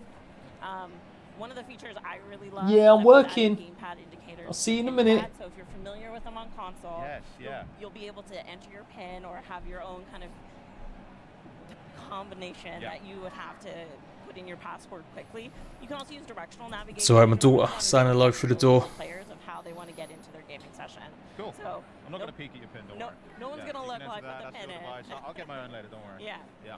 So I'm going to quickly put in a pin for this device. No, there's nothing wrong with Ponytail, but that one looks just a bit odd. It's the style of it. I don't know. Yeah, this is that Xbox full screen experience that we've talked about. So it boots directly into this experience. It's really At least show Grounded 2 in it. It's the newest game to release. screen, and again, it doesn't even load those processes that aren't required for gaming. In some of our initial estimates, this shows an estimated 2 gigabytes of savings in memory, which can all go back to your games, which means faster startup times and less idle power draw. Absolutely. I mean, that was super snappy just to get into that. Yeah. Super cool. And I've got to say, big compliments on the library. What though. you doing? See, why don't you run us through a bit of this experience as well? Yeah. One of the buttons that we've added on this device is a library button, so you can push that and it'll take you right to your library. Dom mentioned about the aggregated library. Candy Crush and Balatro. 2 games you could play on your phone. Hearthstone you could play on your phone, I think. These are the ones installed from Oh, I'm so sorry, and people. we really want to make sure that when people If I'd known this, I would have just carried on playing Grounded. you might be like me and you own the same game across multiple storefronts. Your save files Yeah, are I'm so very important. guilty of that. Yeah, and so you want to make sure that when you launch your game, Ooh. you know where it's coming from, and you're able to kind of get that jump back in where you expect. Amazing. Can you launch up a game for us? I'm going to let you choose. Yeah, so let's launch up Gears of War. Good. Okay, I'm slightly interested in Gears of War. That we have launches full screen. Is this the actual new that one? Really takes you to kind of that immersive experience, so you're not seeing those desktop elements that Dom mentioned previously. Very cool. Because there's something I use at home on my desktop, which is Game Bar. I use it to access my screenshots. I use it to access all of my like friends list, party chat. Yeah. We have a little look at that. How does that operate on the Ally? Yeah, so one of the main differences... They're not even showing any fucking gameplay. The original Ally and the Xbox Ally is now there's an Xbox... It's a trailer. No, it is the game. Okay. By pressing it, you quickly bring up game I do love Gears of War. Yeah, I spent stupid. I was once ranked in the top 500 for Warzone. MVP right here, baby. Streamlined, optimized form for these handheld devices. So it lets you quickly get access to device settings and most importantly, command center. Nice. So instead of having multiple overlays that you're juggling, it's all in one. But yeah, I'm going to cover it. Some fun streams on my other channel, maybe. Features as well as the ACES features that you've been known for before to be able to navigate those and adjust those. It's not my fault, people. I don't control them. Don't dislike the stream. Don't blame me. It does instantly feel quite familiar as well. Like across my console or my PC, I'm kind of getting this very fluid and connected system. It's really nice. Yeah. So we could jump back into Gears of War, but we know this is a fully fledged Windows device. Yes. What else can you do with it? You top 100. I used to love it. Be up all night till like 5 in the morning, just chatting shit on party chat and yeah, shotgunning, telling people meet me in the middle, me and you, shotguns only. Someone's giving it the big one. Tweak something that you can't do easily, and it really kind of makes it feel fast and fluid. And so if you're using Discord or getting a little hint and edge, you can Oh yeah, tip spit. Yeah, that one too. So snappy. I absolutely love it. Dom, is there anything else you'd like to add as well to what we're seeing here? Yeah, I mean, this is Grenade tagging. Oh yeah, popping them on the walls, and just that sound when you knew you were, when someone popped one on you. It's like no. You spend I mean, even then I was doing dodgy stuff. I would glitch out of the map. Not necessarily to beat anyone. In fact, a lot of the time just to see if we could find the people that were cheating. But doing the crazy jumps to get off the map as well. We're really excited to announce this program and work very closely with our developer partners on it as well to help you have the best possible gaming experience. 8 more likes to 200. Come on. So all of that, and I hear that you've also brought a little video for us to check out. Should we just load that up now? I've hurt you. Why, Eugene? This is going to be awesome. You follow mediocre. Me and him going to do a podcast soon. He responded, said he's down for it once the views dry up. Take him to hand. Light versus dark. Positive versus negative. Get into the real nitty gritty of why he's such a miserable son of a bitch.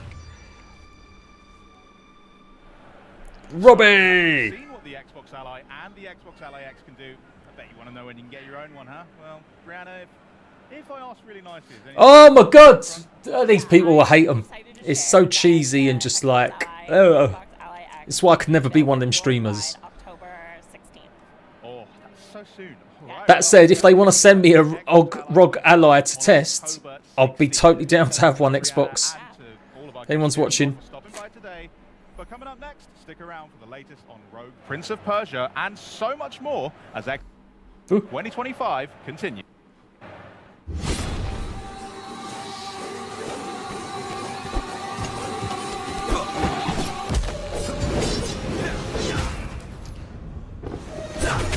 Where's Grounded?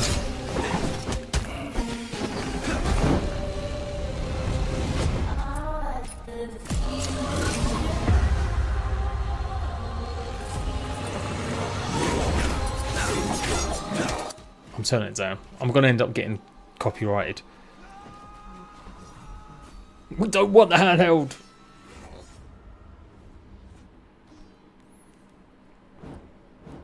Literally lying to us. They said Grounded was up after the ROG Axe Ally. And we've got this dusty old 2D platformer. One of the Prince of Persia games I liked. One of the third person ones. I can't remember which one it was.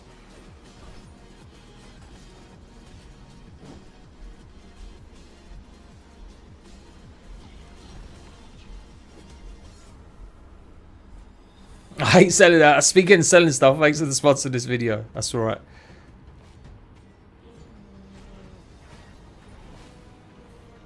Everyone should play Abiotic Factor if you like Ground. Yes! I covered Abiotic Factor on my other channel and I did some streams here as well. A great game. Highly recommend it. I'm going to start streaming it soon. Finish off my playthrough on my other channel.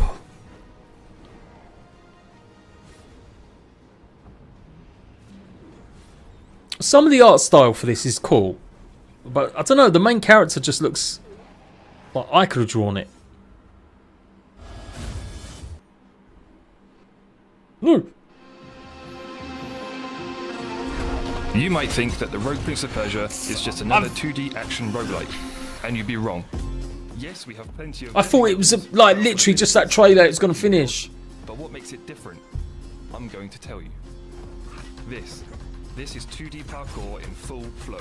You will run, vault, and somersault through the world, blending traversal and combat. Sands of Time, maybe, yeah, that was it. Yeah, you rewind time and shit. What if Grounded are going to go back in time? What if the 15 is something to do with time travel? Every fight is a chance to move with style.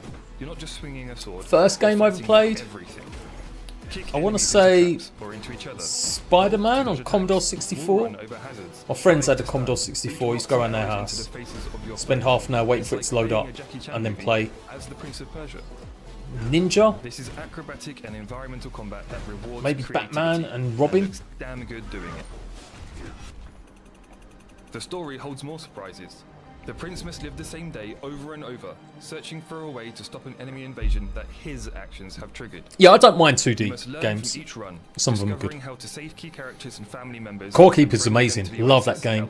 You might have seen that I covered it over the last couple of years. I think they've got an update coming out soon. From the depths of the mines to the top of the lighthouse, will you find the one path that will give you the chance to change the fate of Persia? What if Grounded 3? I keep saying it. I want it to. I'm gonna. If I keep saying it, it'll happen, right? You know.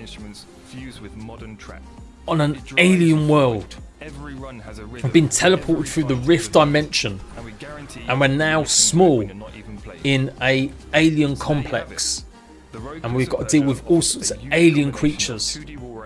Or we open up gates to other dimensions and we get monstrous versions of bugs, as well as cute versions, like really cute, silly cute. Tentacle, like a orb weaver with not just 8 legs, but 8 tentacle arms as well. The Prince of Persia is going rogue, known for those smooth acrobatic wall runs and intense boss fights set against an inspired vibrant Persian-inspired landscape. It's clear why it's the most anticipated action platformer roguelite of the year. And here to tell us more from Evil Empire artistic director Dylan Erlings and marketing well, at least we know. Houghton. I will go nuts if Grounded is only like a 2-minute trailer after seeing this bullshit. If it's not a full, good, sort of 10-minute section where we get to see Chris, the director of Grounded, and some other Donnie he took with him, chatting away, talking about how Grounded 2 is amazing, and here's one final thing. The game is out now on Game Pass, right now. You can go play it as you want. Amazing. And also, like, for those Aussie Grounded. this game Natural History Museum, yeah. What if they did Grounded 3, but dinosaurs? Games like Dead Cells, Evil Empire, and fantastic DLC like Castlevania. We're not small. We just have to go and fight dinosaurs. A beloved franchise like Prince back in time. And kind of bring a new genre to the mix. But it's kind of like it's tough and great at the same time because obviously. Like, yeah, they definitely said Grounded next. No mention of this thing. What if it's been cancelled? What if there's something wrong? They've took the wrong trailer. It's going to show everything else. But it's great because it actually gives us something like to really focus on. Like we knew we wanted acrobatic combat, we wanted a wall run, we wanted this like real Persian-inspired vibes.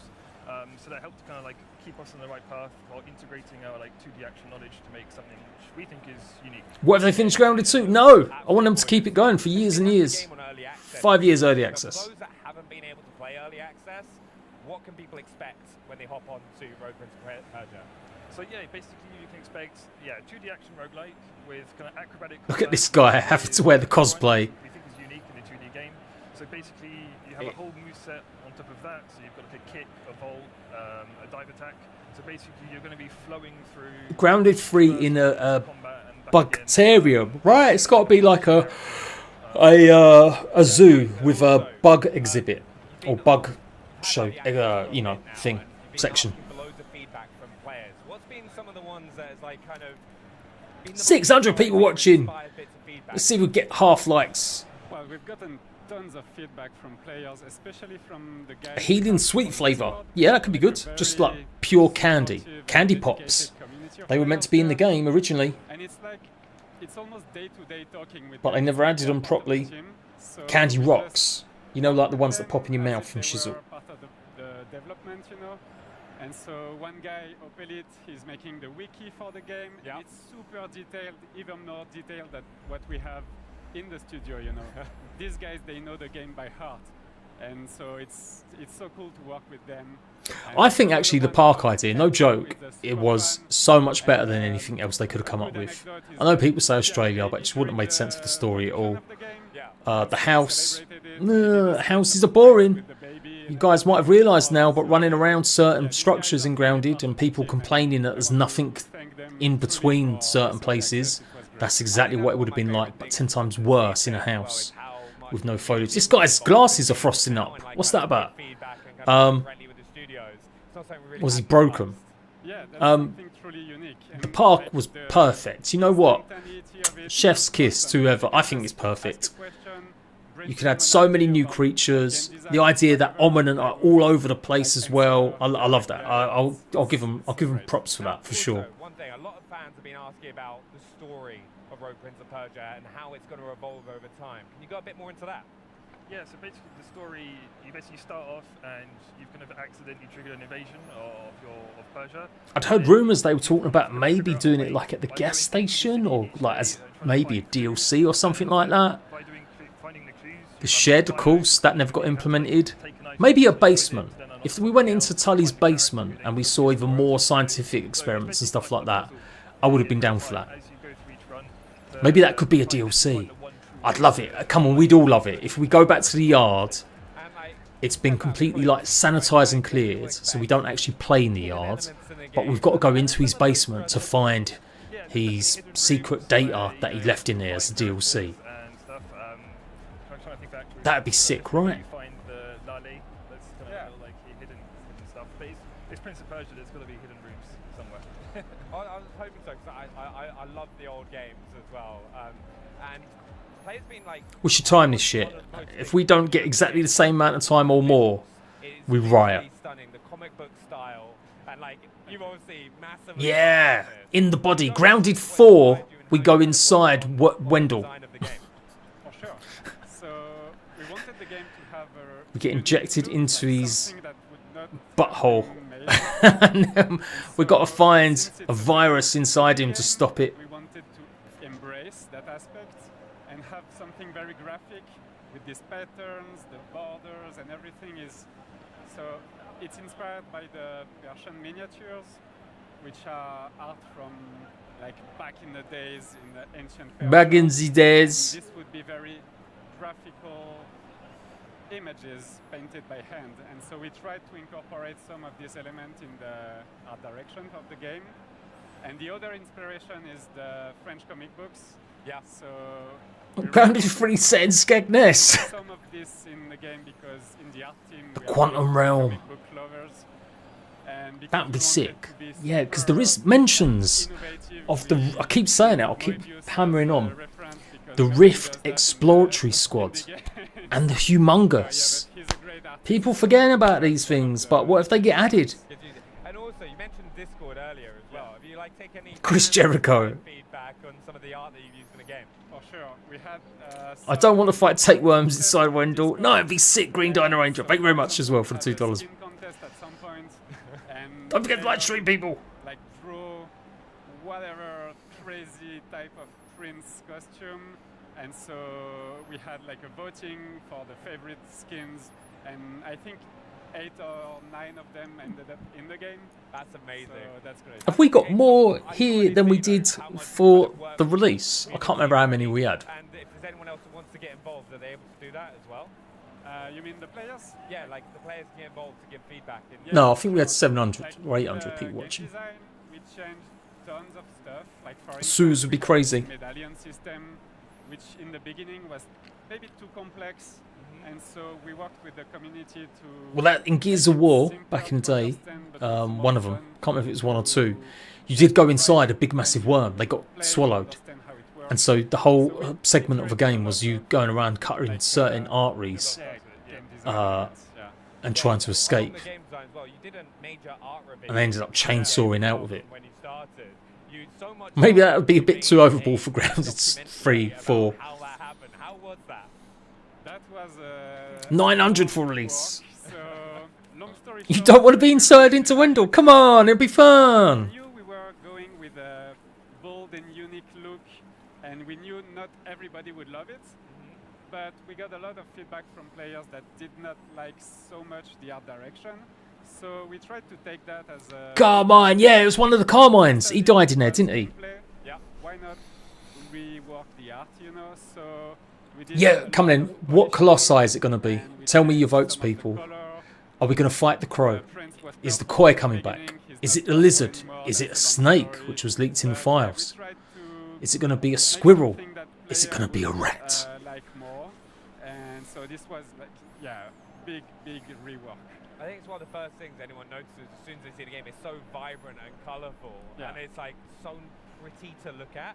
Like you've done like an incredible... Mine and Willow's, Wendell's pull-ups for parts. Favourite pieces that you worked on in the game? Squirrel Claire wants a frog, more X skulls. A cat, no, it'd be too big. Crazy big that one. A blue whale. Salamander. Oh no, you didn't. Sooty nose. You want to talk about mothers? A golden retriever. Get out of here, bro. It's too big. It's the final objective of the game, and it's really nice, I think. I think we've Moose. talked about all the different biomes that are available. Centipede? Yeah, well, is that a Colossi? I guess like you can get some big fat centipedes, right? And then the kind of the combat gameplay, because it must be kind of difficult to manage.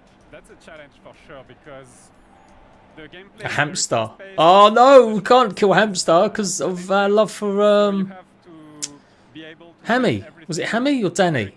What was the hamster's name in the first one? Chalk Dragon Knight. That's a great idea. What to like customize and do stuff with it. Like environmental storytelling, but it's not during the... That'd be amazing. Chalk chunks. You go and smash it up. Then you can paint your walls with chalk. That'd be sick. Background that tells a story. Yeah. Ah, so you want to talk about mothers? Dan, that's it, Dan the hamster. Yeah, some secrets in the game.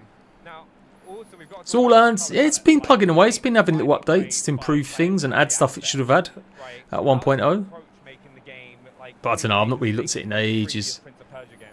Not since they literally fired almost everyone that worked on the as part of the publishing team. I talked about the inspirations already, so these two... What I don't get is, this is meant to be the Xbox showcase, but it's an Ubisoft game.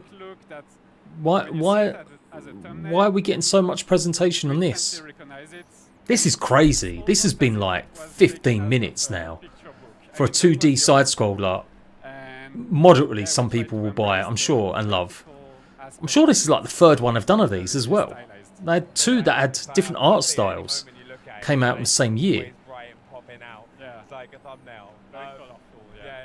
I've got to say though, for people who are hopping on for the first time, and we mentioned Maybe I've got it wrong. Maybe it's a 2-hour show. Because it does feel like, how the hell are they going to fit all this into 1 hour now? Can they expect to play? Because it's challenging, it's beautiful, it's vibrant. I'll go mad if Grounded is literally just part of a montage.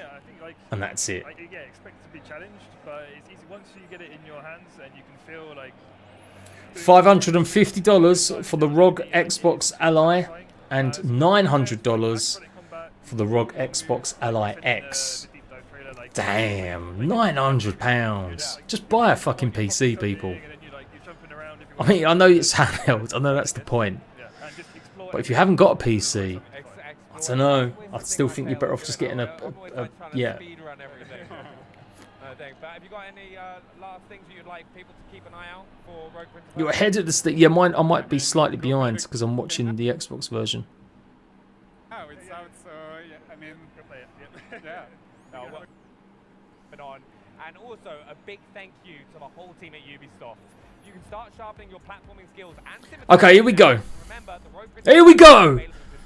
Grounded now! Spam it, people! Spam it in that chat! Here comes a trailer that's a little less reflex and a little more tactical. Then we'll be back to check out all that's new in Grounded 2. Don't go anywhere. This is Xbox at Gamescom. What's this? What's this? It's ain't Grounded 2. It's another fucking game you're putting in the way.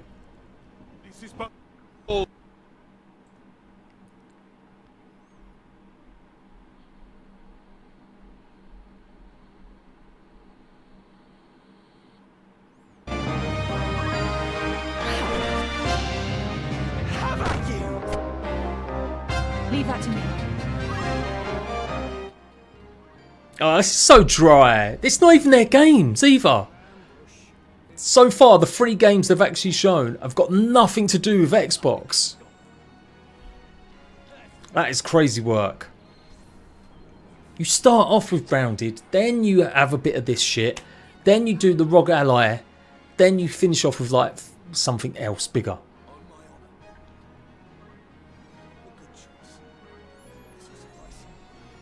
I should work for marketing for Xbox.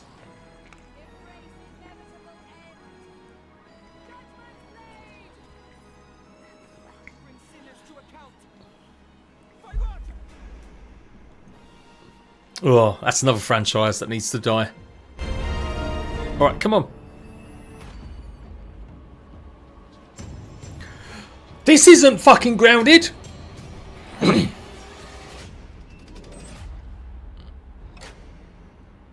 What do you know about the legend of the Nameless Crusader? Fierce warrior. Fought in the siege of Antioch, 1097 AD. Very tall, like a giant. Pope Paul IV had an item of this crusader in his possession, his helmet. I've not played the first one. Maybe it's good. It's not my kind of deal anymore. Big cinematic games that spend a half hour chatting. Oops.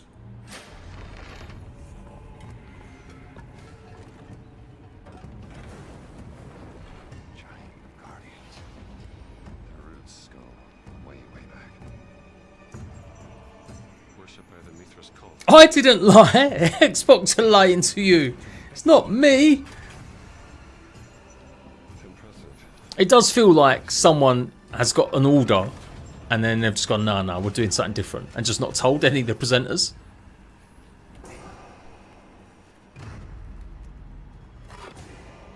It says Semper Vivus. Always living. Not dead. He's not in a tomb.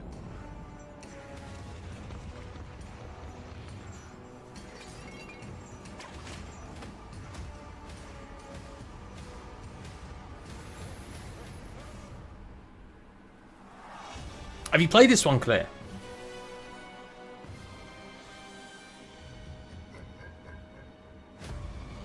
Here we go. Here we go. We're ready now. We're ready. Come on. Come on, come on.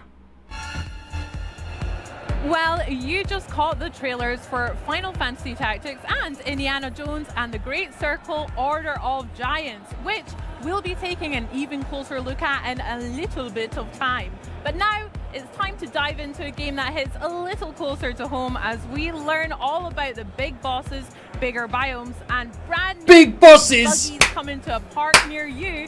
Let's go! We've got Chris Parker and Justin Vasquez here from Obsidian and Eidos to break it down into very small, teeny tiny parts. I mean, they say good things come in small packages, so thank you so much for helping me unwrap these presents today, guys. How are you today?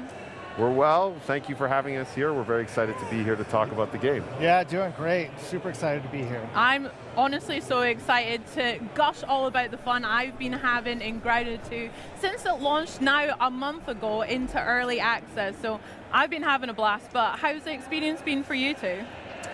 It's been an incredible experience. We're so blessed to have such an amazing community around Grounded 2. Everyone just reacted so well to the announcement and the fact that the game was coming to them so quickly. and seeing the game in players' hands now, everything that they're doing with it, all the fun they're having with buggies, all the fun they're having in the park, all the different builds that they're making and breaking, and all the great feedback we're getting, it's just and all the getting us leaks. super excited and really focus on how we can make the best Grounded 2 possible with our community. I love that. Chris, have you been having a good time with it as well? Yeah, I'm just so excited about how well it's been received, because when you're making a game, you have this passion, you have this joy, you really want it to be I've met him. that the community's going to love. I've got an interview and with I him. already love Grounded 1, right? But I haven't been given the much footage passion yet, there. the And sound, the until music you from get it, that the into audio. the player's hands and I've got the an interview with him community's hands, and Marcus Morgan. You just don't know That's exactly. going to come soon, hopefully. You can hope, but until they've actually sort of tasted that meal, you don't know how it's going to go. And so it went out there. People are super excited about it. They have tons of stuff to say and tons of great ideas, and we love that. And it's just been really exciting. Amazing. Well, I've tasted it and I've really enjoyed it as well. We've been digging in a lot. It's been so much fun. And obviously you mentioned buggies, one of the big new additions in Grounded 2. And how has community feedback helped improve and expand that kind of area of the game for you guys? That's a really good question.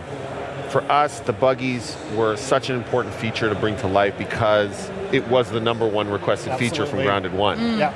And so it was a big reason why we wanted to do a sequel in the first place, because we knew to do the buggies properly, we'd have to build the whole world from the ground up to support them and to really make them shine. Wow, okay. And so for us, it was a question of the balance of how much of this feature do we want to develop and solidify to make it a full experience and to really show the potential of the feature, but not go so far that we don't get the community's feedback. And so we feel like we found that balance with our Red Soldier and our Orb Weaver buggies, and now seeing how players are playing with them, what they're doing with it, and what they're asking for, not just for those buggies, but for future buggies, is really giving us a lot of clarity on where we want to bring the feature, how we want to fulfill its potential, and of course, what exciting new buggies we're going to be introducing in the future. Yeah, there's so many aspects to buggies. Like Justin said, we kind of went for the minimum approach and said, let's see what the community has to say about these. We have all of our own ideas that we're like, these are great ideas, but let's see what the community says first, and then we can kind of hone in on that stuff and help that really guide the future of buggies, whether that be with customization or progression, or even what sort of new buggies we might introduce in the world.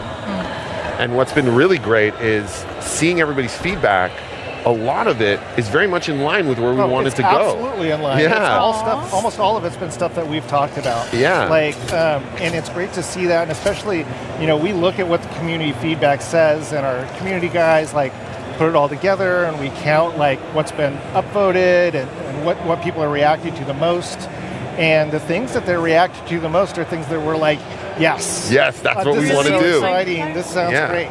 So not only does it confirm our belief that this feature has so much potential, it's really nice to see how aligned we are with our community. And it really feels like we're all one big team trying to make the best Grounded 2 together. One big colony. That's so cute. I totally missed that. Well don't done. worry, I got you. My buggy is called Ant McPartlin. It's a Red Soldier ant. I haven't got to the Orb Weaver just yet. We're taking our time. Which is a very UK insular joke, but that is fine for you. But have you guys got any buggy names that you're particularly proud of? Any good puns that you've heard? I've got one up my sleeve. You, Chris? Well, no, the favorite one that we always fight around the studio right now is Stinky. I don't know why. But yeah, when we start up a co-op game for the first time, everybody goes and makes their buggy real quick together, and then whoever names their buggy Stinky first is the one that wins, basically. I always call my aunt Antonio Banteras because you get the double ant pun there. Double ant pun. And also crazy. just because I like to think of my red ant as this charming, roguish ally that I'm going on an adventure with. So Antonio Banteras. That's beautiful. He's your own very real sidekick. That's beautiful. Yeah. We have another first in Grounded 2 with our classes. So, we were chatting a little bit behind the scenes about, I've been loving the mage class personally, but what has been the most exciting development from either seeing a lot of players get to grips with these classes or from the team themselves? Mage at the moment. Sorry. When we set out, developing archetypes. They were really about just helping players understand, how do I best equip my character for whatever it is I'm trying to do today, right? You're not locked into being a mage for the whole game. You could be a mage one night and then switch over to a ranger or a rogue or whatever. You want to be a sword and board fighter, do that. But let's have the interface help you out and help you sort of like min-max easily into that play style. And to be perfectly honest, I thought this was just like a kind of a nice little quality of life add to the game. And the players love it. Like they think it's fantastic, and they want to know, hey, what are the next ones going to be? What's equipment that's going to be added so that we can, further develop this particular archetype? And that's been really surprising, but also super encouraging and exciting for me, just to see that, people love this. Something that I thought was pretty small, something that actually IDOS actually championed in the first place, and everybody loves it. It's great. It's been really positive reception. From our point of view, it felt like a natural extension of what Grounded was already doing, and what made Grounded special as a survival game was this really rich RPG fighting system. And to speak to what Chris is saying, that's also the shared DNA between Obsidian and Eidos Montreal, is that love for both RPG mechanics and progression and player choice.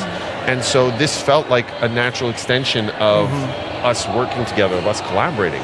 And to see it in players' hands, not only them finding really cool ways to break the builds and push them to really cool limits, like the dual wielding rogue that can, one-shot, even our biggest, toughest foes. But on top of that, seeing them use the builds in really creative, unique ways that, like you said, speak to their play style. And you're not locked into anything. If you want to be a mage that whips out a sword and a board, you can do that. If you want to be a ranged who is still packing a mallet, you could do that as well. And so we really want the players to express themselves however they want, and we want to get their feedback so that we can find new ways to help them express themselves over the early access of this game. Love that. I mean, with new classes, we've also got some new bugs as well in Grounded 2. How has that been for putting those into the game, implementing them, and how have the community received some of the new ones, like our new scorpions, our caterpillars, etc.? Are there any fan favorites that you've seen emerge? I don't know about favorites, but I think all of them have been really well received, but like for different reasons, of course. So we've got a ton of feedback from folks who are like, man, the caterpillars are so sweet and they're beautiful, and I have to kill them. Why have you done that? Why have you ruined my life and blackened my soul with this? And then another example is this cockroaches, where they're like, I can't deal with cockroaches. Why have you put this in the game? This is where you're like, we put it in there to be gross. That's why it's there. It's serving its purpose. But the reception of those has been really fun, very exciting. And on the other side, what was nice for us is when we first started talking about what creatures we wanted to bring to Grounded 2, I think it was universal. Everyone was like, we need something that is on the same level of terrifying as the wolf spider from Grounded 1. And the number one contender was the scorpion. And it was a huge request from the community for a long time. And being able to bring that to life, but in a way that does justice to it being this terrifying predator coming after you, and seeing all these reaction videos online of people in their camps being, hunted by the scorpion and popping out and them freaking out, trying to hide. Like, this thing is coming after me. What do I do? It's so rewarding to be able to traumatize a whole new group of players in interesting ways. You guys have a lot to answer for making me kill the sweet caterpillars and the butterflies, and then also the horrendous night terrors I've had for the scorpions. So we'll talk afterwards. But speaking of foes and new enemies, I hear we have a new boss to look forward to as well. So can you tell me what this new boss is and why you guys are excited for players to take it on? Happy to. So our new boss is a giant tarantula named Axel, who has gotten loose in the park. And this is what we're calling our first park boss. Whoa! And in Grounded 1, there was these really cool backyard bosses. the broodmother, the mantis, and these were all, really giant, terrifying foes. And so we knew we wanted to keep up that tradition. Yeah, look at this thing. It's terrifying. We wanted to keep up that tradition, but because now you're riding buggies, what's giant and terrifying and monstrous has to scale in proportion to that. No way! We really wanted to nail that like primal feature creature, terrifying experience for players. And again, it was just the clear first choice for us was we have to bring that fantasy of the tarantula to life. And that's where Axel was born. And then we had to look at scale. I mean, like it is, I don't even know if you can tell from the footage we just showed it looks how huge. Immensely huge this is. So the character in that footage is riding around on its own orb weaver spider, and the orb weaver looks teeny tiny compared to the tarantula because it's about like 3 times bigger than a wolf spider, which is one of the largest creatures in Grounded 1. And I think it's about 16 times bigger than the player. So yeah, it's pretty massive. It's massive. It's absolutely huge, and we think players will have a lot of fun with it. It's got its own arena. It's got its own like sort of like recipe and things that you've got to do in order to summon it and bring it in. But we think it's a pretty exciting boss. Yeah, it looks huge and terrifying for sure. How did you guys land on the name Axel? That's so cute for one. I'm guessing it's a pet tarantula as well that someone just found. Oh no. So one of the best things about our franchise is it's set in the 90s. This one's set in 1992s and 1992, and so there's all this nostalgia around that era that means a lot to all of us. And Axel is actually a reference to Home Alone. In Home Alone, the older brother has a pet tarantula called Axel that gets loose. And so that's our little Easter egg. Yeah. I love that. I love that it makes sense in the world of Grounded 2, but also it's just a sick callback to real world movies and stuff. There's a couple of more Home Alone references in the game, so around Axel, so I can't wait to see if the community catches them all. Love it. Yeah. Well, let's get back to this big boss Axel, because I would love to hear some tips from you guys about taking him on. I'm terrified already, and I'm hoping I don't have to do it alone. But yeah, do you have any tips for players on taking them down? Well, I mean, with basically any adventure in Grounded, got to load up before, you got to prepare for whatever your adventure is going to be. You need to make sure you've got enough food and water and healing supplies. And then you're just going to have to go in and die a couple of times. Like, that's basically what's going to have to happen. He's got a lot of special attacks that are really cool, and you're just going to have to kind of learn that sequence because there's also some stages to that boss fight as well. So once you've figured out the first one, you're going to have a couple of surprises for you. Figure out the second one, a couple of surprises for you. Hopefully it'll keep players entertained for a while. And when they finally beat it, there's a lot of goods on the horizon there. You know, you can, like with everything in Grounded, you ultimately murder it and then turn it into fashionable attire. And that's exactly what you wear your do. Trophies on your body. Absolutely. Yeah. Make weapons and armor with that, maybe some furniture, right? Yeah, absolutely. You want to upholster something with that, and that's exactly what you can do here. My advice would be, whether you're playing single player or with your friends, to bring a friend. Go with your Orb Weaver buggy. Okay. You know, hey, if you want to take it on alone, go for it. Become the stuff of YouTube and Twitch legend. First video, I killed the tarantula on my own. Try to survive, bring Weaver buggy. It will come in handy immensely. The fight was designed with that in mind, and we had a lot of fun figuring out, okay, what makes fighting a giant creature on another giant creature a fun and unique experience. So we really hope that the players will get a kick out of the Grounded style massive boss fight, but now on their own, impressive buggy mounts. Nice. I can't wait to try it myself and die multiple times, no doubt. Very good. And Parker, you mentioned that there's some, obviously our favorite thing about Grounded is getting the loot. My favorite thing is going and analyzing everything, breaking it down. Can you tell us a little bit about the spoils that we can expect from the tarantula? Is there going to be some pieces in particular? Absolutely. So a couple that spring to mind is there is an absolutely, as you would expect, massive bow that you can craft. Great bow. It's sort of ridiculously large, but that's what makes it sort of charming, is that like you made it out of the biggest creature that's been in the yard so far, so it is ridiculously large. You can make yourself a new fancy chest to adorn your base that holds a little bit more stuff, as I recall correctly. And is, of course, again, fashioned out of axle pieces. You can even make yourself a cool little throne. There's all kinds of stuff you can do. So, yeah, that's the one that I'm most in love with, and I can't wait to see how the community reacts to that, because it is a significantly impressive throne for a significantly impressive boss. Yeah, big Spider King throne. That sounds great. I can't wait to see it. I hope it's fuzzy as well. Yep. The colors on it look so sick. I mean, I'm imagining your guys' offices are kind of just, do you just have tarantulas kind of like lying around, or any bugs and stuff? Like, that would be terrifying. Our art director makes these massive, mood boards whenever we have a new insect. It's just like a wall of terrors. And we're like, okay, which of these is the most interesting terror to bring to life?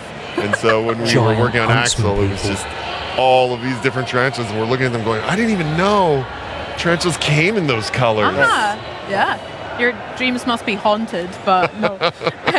Also, on top of the new boss and the new tarantula, I hear we've got a new biome on the horizon as well for winter. Could you tell me a little bit about what we can expect to explore there? Absolutely. For our winter update, we're going to be introducing our first new biome in the park. It's our garden biome. And what's really exciting about it is that the park allows us to explore areas that are really a good mix of human crafted, handcrafted areas, as well as the more natural, organic areas. And so the idea of a community garden was very appealing for exactly that reason. And so we get to see our pumpkin patch, or a vegetable garden, or a greenhouse. These all feel very organic and very wild and very grounded, but have this new layer to it of, no, this was carefully cultivated by humans to be laid out in a specific way. And so that gives us the opportunity to do things from a level design and experience design wise that couldn't be done in Grounded 1, can only be done because of the park. Chris, do you want to? Yeah, no, 100%. You pretty much nailed everything there. I'm just super excited about running around amongst giant pumpkins. The greenhouse gives us the opportunity to make a very humid environment, which is something that we have not had before. I think we have, with the vegetable garden, we're doing some interesting things there that almost turn it into sort of like a hedge maze experience.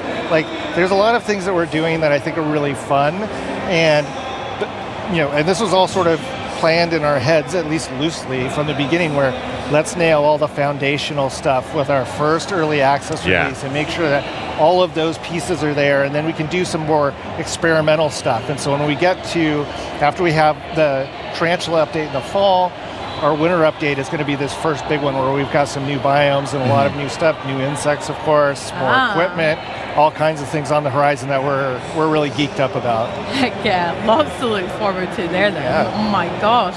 Well, is there anything else that you want to share with us just now, right around the corner for Grounded 2, that we can look forward to?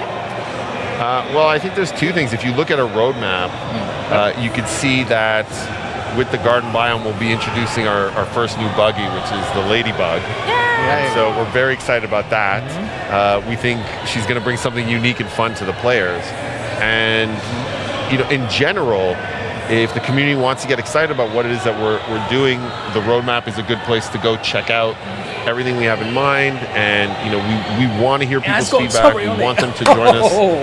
We knew that. We want them to help help mold what it is that we're planning to do right now. Like right now, we have a very loose idea of all the things that we think would be super exciting, that would be great to add into the game.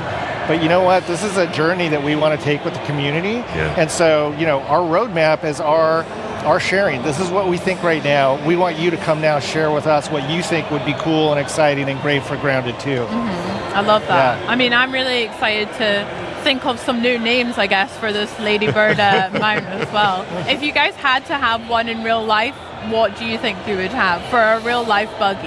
a Red Soldier and the Orb Weaver or the new Ladybird? I would definitely take the Red Ant Soldier. The reason why is at least right now, it can kind of do everything, which is fantastic. It can harvest, it can build, it can fight, it goes really fast. It seems really cute when I pet it, even though it's terrifying. So like cute. everything about it is like really great. Like Orb Weaver's cool too, but it's still maybe a little too terrifying for me. You don't see that parking that in your driveway anytime soon. I'm still not down with that. So we'll see. We'll see as other ones come online. Maybe I'll change my mind. Yeah, I totally get the appeal of the Red Soldier, and it's got that like off-road ATV feel to it. That dirt bike that you can kind of take out anywhere. Yeah. But if I'm honest, right now I'm leaning towards the Ladybug. Maybe it's because it's new and exciting, but honestly, because as a player of Grounded 1, that was the one that I wanted to ride the most, and often would, just by jumping on it and letting me carry around. I fantasize about riding this wild creature around the backyard. And so being able to bring that to life in the park, it not gonna lie, it's super satisfying. Oh, and so nice. Can't wait for the community to get that dream come true. I bet. Oh, well, I mean, we've spoken a lot about community, and it just feels like so clear you guys are so synced up with them. You're listening to the players all the time, but how has both of your teams kind of created tools for players of Grounded 2 to be part of this collaboration, or how can people watching at home kind of get involved with that, the feedback process too? Yeah, I mean, we're up on pretty much every social media platform out there. The primary one is Discord. The Grounded game is up on Discord, and we have a great community up there. That's also one of the places where it's easiest for people to go look at what does everybody else in the community say, and go ahead and upvote ideas and discuss those ideas in great detail. And then we have a great community group of folks at Obsidian that go through everything. They respond to every single customer comment and note and whatever. We try and make sure that people know that we are actually listening to them. We are already weekly getting together amongst our teams and going through all of this feedback and sorting it out and figuring out, hey, what is it that we want to do in the next week? What do we want to do in the next month? What is something that we want to try and do in 4 months? If we don't want to do it, let's talk to the community and see if there's something that's close to that sort of makes sense or we can make work. So it's just a whole lot of things, and you know what? Props to the Grounded 1 team who built this community and allowed us to actually follow in their footsteps on this, because the community is on Grounded and Grounded 2 is just so supportive and so great. And it's because I think we try to interact with them constantly. We try to listen to them. We try and make changes that they want, and I think they appreciate that and are loved. And it's really something special. It's pretty cool. Absolutely, that was something everyone at the team at Eidos Montreal saw right away, that the story of the success of Grounded was that this community wasn't just rooting for the game, they were rooting for the team as well. And the team wasn't just trying to make this game in a bubble, they really wanted to collaborate with this community. And it's that healthy bond between them, that interdependence between them, that resulted in an amazing game. And so of course we want to replicate that success. Of course we want to replicate that feeling for the community. And of course we want to allow that to put us in a position to create the best version of Grounded 2 possible. That's beautiful. That's so fun. Well, I have some ideas that I'll have to tell you afterwards off stage, but can't wait I'm to hear. Write them down yet, and be sure to join that Discord as well to chat more Grounded. But honestly, Parker, Justin, thank you so much. I've had just a blast talking about Grounded 2, and I can't wait for all the new updates that we've got as well. Thank you. Thank you for having us. It was thank a blast. you. Being able to just talk about the game and a situation like this is awesome. Heck yeah. Thank you so much. No, thank you. I mean, there's so much more to look forward to as Grounded 2 continues to grow. But for now, we go from the ground to the air to explore the biggest biome of all, Earth's atmospheric envelope. God damn it. No release date. No release date. Okay, let's go back a little bit. Let's go back. You know what? Let's do this inside my editing software, because then I can pull up stuff better and easier. Can't believe they didn't actually have the release date. So there is another showcase coming, guys, and that's going to be on September the 1st at PAX. It's a community one, so it's meant to be more like talking about how they take feedback and all that business. It's going to be Eric there and some others, I'm guessing. But that probably is the one where we'll get a release date.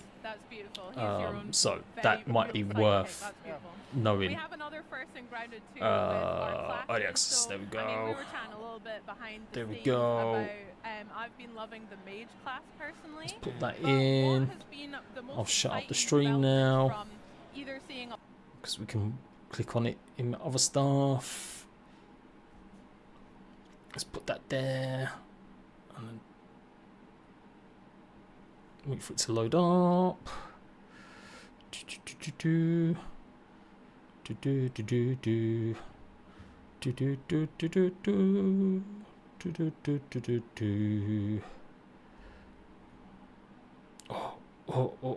Oh yeah, oh yeah, oh yeah, oh yeah. Okay, here we go. Bosh, bosh, bosh, bosh, bosh. That was crazy. It was crazy. Yes, sorry. I was trying to be quiet, but I was getting excited watching it along. Holy shit. Axel was massive. Like, we're literally the size of its finger, its claw. And we're going to have to take that down. I can't wait to see CD and Para maybe do some videos taking it on with not much. Maybe I should try. I can beat it with a pebble, right? Let's get it bigger. Let's get it bigger. I'm trying, people. I'm trying. Let's get it bigger. Let's delete that. And delete that one. And then there we go. Okay, that's about as good as I'm probably going to get for now. So it does come through the grass. We've seen that from the stuff we'd seen. It's so massive. I think maybe we don't kill it. Although it's never really explained why there's multiple broodmothers or multiple wasp queens. So it just will be something you can respawn and fight again and again if you want to. Look at the size of it jumping though. That is crazy. It moves so slow though. The scar over Axel's right shoulder. Do you see something I didn't see there?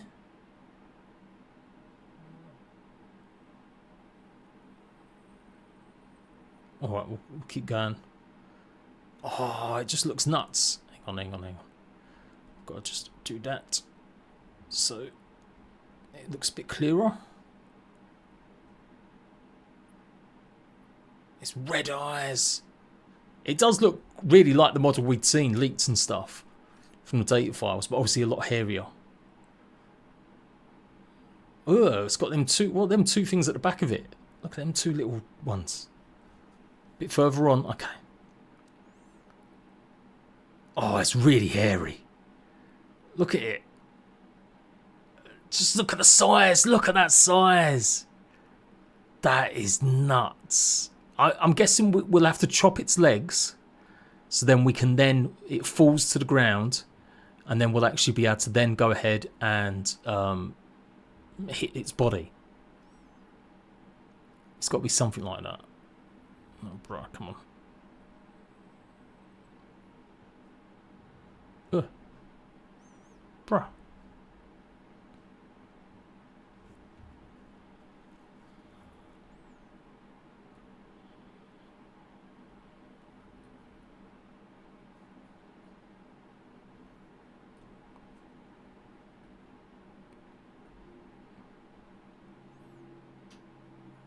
Oh wait, here we go.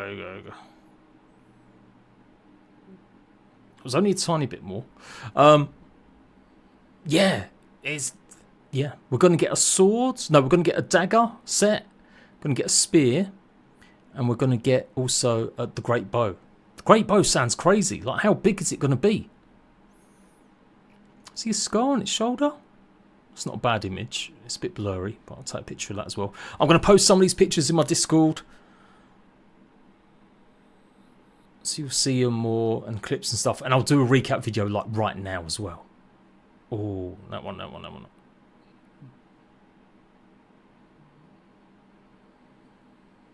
Yeah, what do you think, guys? What do you think? I'm guessing you chop a leg off and it retreats, you don't kill it outright. Maybe. But then, if they're trying to make it more realistic that it can just, yeah, run away and then you can just keep summoning it to fight it, that kind of makes sense. But, I don't know, man. Oh, yeah, look, Chicky's right, on its abdomen there. It's got like a big marking. I wonder if that's where we got a hit and it opens up as we get bigger to it. Yeah, that's the weak point maybe for like Ranger class and stuff. Yeah, good spot, Chicky, good spot. Ooh, it looks kind of gruesome, doesn't it? Looks like it's proper split. Maybe we didn't cause that. Maybe obviously that is something he's already got on him. Several phases.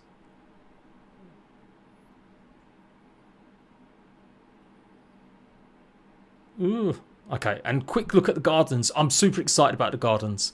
So, it looks like melon trees or something. Cactuses, cool. I really hope they're pushing it though. Let us have Venus flytraps. For Christ's sake, Obsidian. Give us something more than just bugs to fight. How cool would it be if they would just snap at you as you walk past? It does look good. It's going to be humid, so I reckon we're going to need the spicy armor again.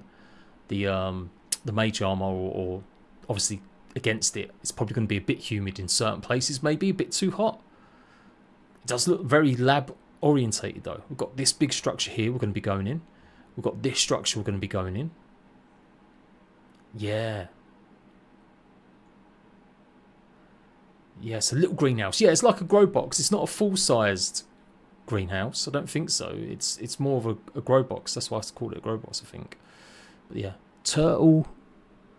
Turn back, it says. Go away.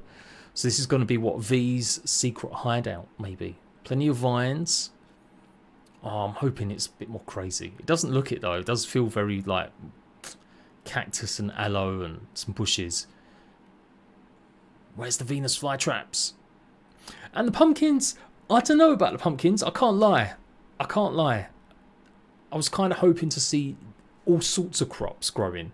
I thought it'd be much more interesting to have potatoes, and because then you can have all sorts of different bugs growing or feeding off of certain in their crop plots, and we can maybe go and have more foods, because it's farming in Grounded's boring. Like, we need something new. But maybe it'll be good. It's meant to be like a hedge maze, so obviously more spiders that we're going to be fighting in between. Yeah. Halloween, so October release. Yeah, I think it's going to be the first week of October, people. They did say 2 months. So beginning of August, beginning of September, beginning of October. That's 2 months. These 3 houses up here are interesting. I wonder if we, like, a little sign of stuff we could get, maybe. Or it'd be cool if we could use these.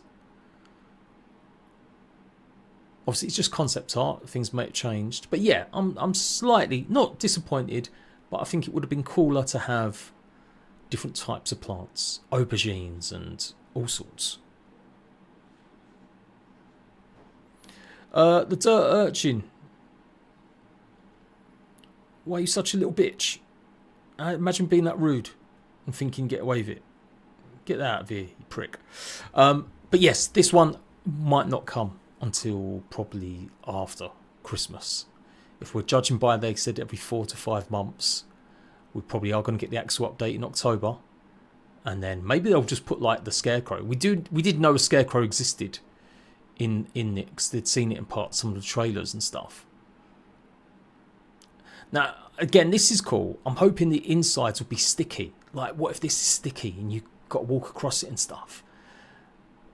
That'd be really sick, right? You get stuck in it and creatures can come do you. I know we've already got it with the Orb Weaver nets things, but I don't know, it's feel big, something interesting, bigger and wider, that we need special boots. Imagine getting like some mosquito leg stilts and you can walk across them quickly because you've got like the stilts walking through the swamps and stuff. Yeah, no, that's all right, Claire, it's all right. The the winter update is going to be the big growing one.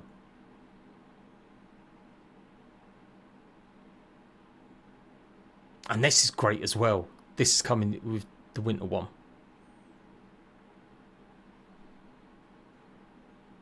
Maybe I heard wrong. You might be right, Claire. Maybe I heard wrong. I thought that because I remember I thought they said they weren't going to be a big, like, that's a big update to me. If they've got the garden and Axel, that'd be crazy. When you're doing Let's Play, I have Jay. I've got 1 episode, but the rest are going to be members only for a little while. Maybe for good. I might just edit it into a 50 days because they just don't really get that many views. I think it's going to be a 2-player one for sure. I don't think we're going to be able to use this with just automated, and it would kind of suck. Like, it would be nice if it was automated, but how's that going to work? Like, you know. So we're going to have to, if you're playing single player, you're going to have to jump in and start shooting it. It could be good. It could be good. For like bigger creatures, yeah. I like the idea of it being useful. Turrets and Grounded always sucked. Always. They tried a couple times to revamp them and add them to it and stuff. But, yeah, it's interesting. You took a screenshot of Scar. Thank you, Chicky. I'm going to do a recap video, or come join my Discord. We'll post a bunch of pictures right now. And you guys can come see some of this stuff as well. There you go. Took a screenshot of that. I'll take a screenshot of the garden areas. Oh, yeah, there's one. See, I'm going to literally put these in my Discord, in the Grounded Pictures chat. Make sure you tick when you join that you want to see all channels or all the Grounded ones. And then it will pop up nicely for you. That one. Boom. And that one. Where's the other one? Where's the other one? Yes. It's interesting how they went from like concept to more colour and stuff. Oh yeah, I'll put a couple shots of this guy in there as well. Oh, that's a good shot right there. Just face on, not blurry. Now, sometimes they do follow-ups where they'll have a blog going on the Xbox Wire, and that's when they might actually release the news about an update or stuff. But probably not. I think they would have listed it there. Okay, that's good. That's good. That's good. And then that one might as well. The Ladybug looks a bit different. Like, that's the one it kind of looks like. But when it's tamed, it looks cuter. It's like it's got rid of its mouth fangs and stuff. That was it, weren't it? There weren't no more footage or pictures. No, there wasn't. Good shizzle, people. Just me. It's coming to PlayStation, but it won't be for a couple of years. Is right. Sorry, people. I know that was awful. Axel looks smaller. No way. It's massive. Absolutely massive.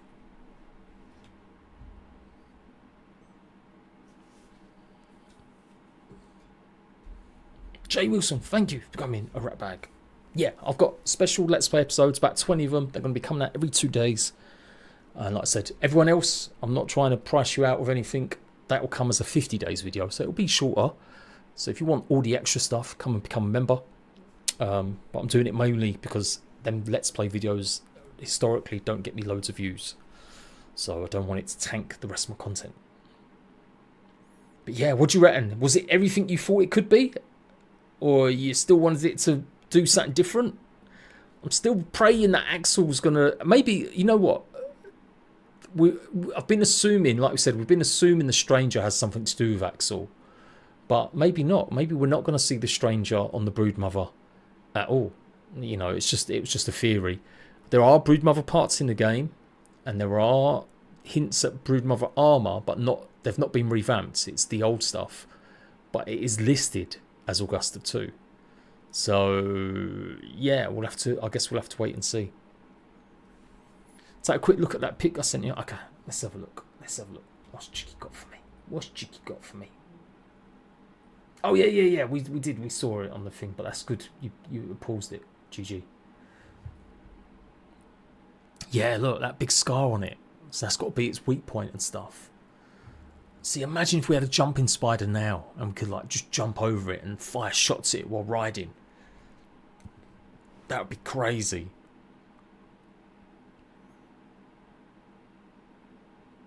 Yeah, I'm glad it's colourful. I'm glad they went for this type of tarantula, apparently. There's a bunch of them and stuff. So, yeah. So, yeah, there we go, guys. Spear coming from this guy. A great bow. Some daggers. All new armour. No one knows what the armour looks like, though. We've only seen references to it that it's going to be... No, I don't think it is listed as fighter. I think the Mysterious Stranger's armour is listed as fighter. I think it's going to be ranged. Because it's got spears and it's got a bow. And although it's throwing daggers in, I think that's like an extra. The mutation is geared towards bow players. So I think it's going to be a bow armour. There's a green bug in the top corner of the pumpkin art. Oh, really? Alright, I'll tell you what I'll do. I'll post all them pickies now. Oh, you like me now? Oh, there he goes. Someone's already done it. GG. Of the pumpkin one. A green bug in the top left. Well, there's a spider there. I can see that one.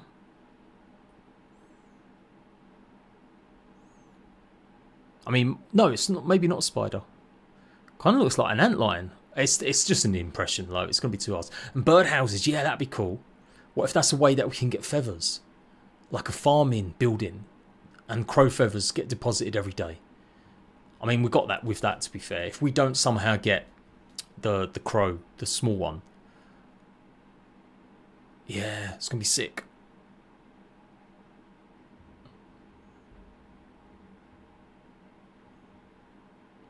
Yeah, you can get into the arena, but it's like a one-way ticket. I did a video on it. Go and check it out, people. So yeah, hype times. Yeah, pretty good. It probably would have been too good to see that it had whatchamacallit, a release date as well. You know, building up the hype. As said, they are going to be at PAX West on the 1st of September. I'll be doing the same thing I'm doing here. I'll be streaming it. Be there for an hour live, and it's going to be a good conversation though. So I think we're not going to get as much revealed about Axel. I think it will be about like how they're taking feedback and showing stuff. But I'm pretty sure, I reckon they'll reveal the release date then. So come join me for that one. We'll go over it again. I'll make sure the sound level's all good. And yeah, it's going to be interesting. So yeah, come join Discord to see more of this. I'm going to do the recap video right now. I'll see you.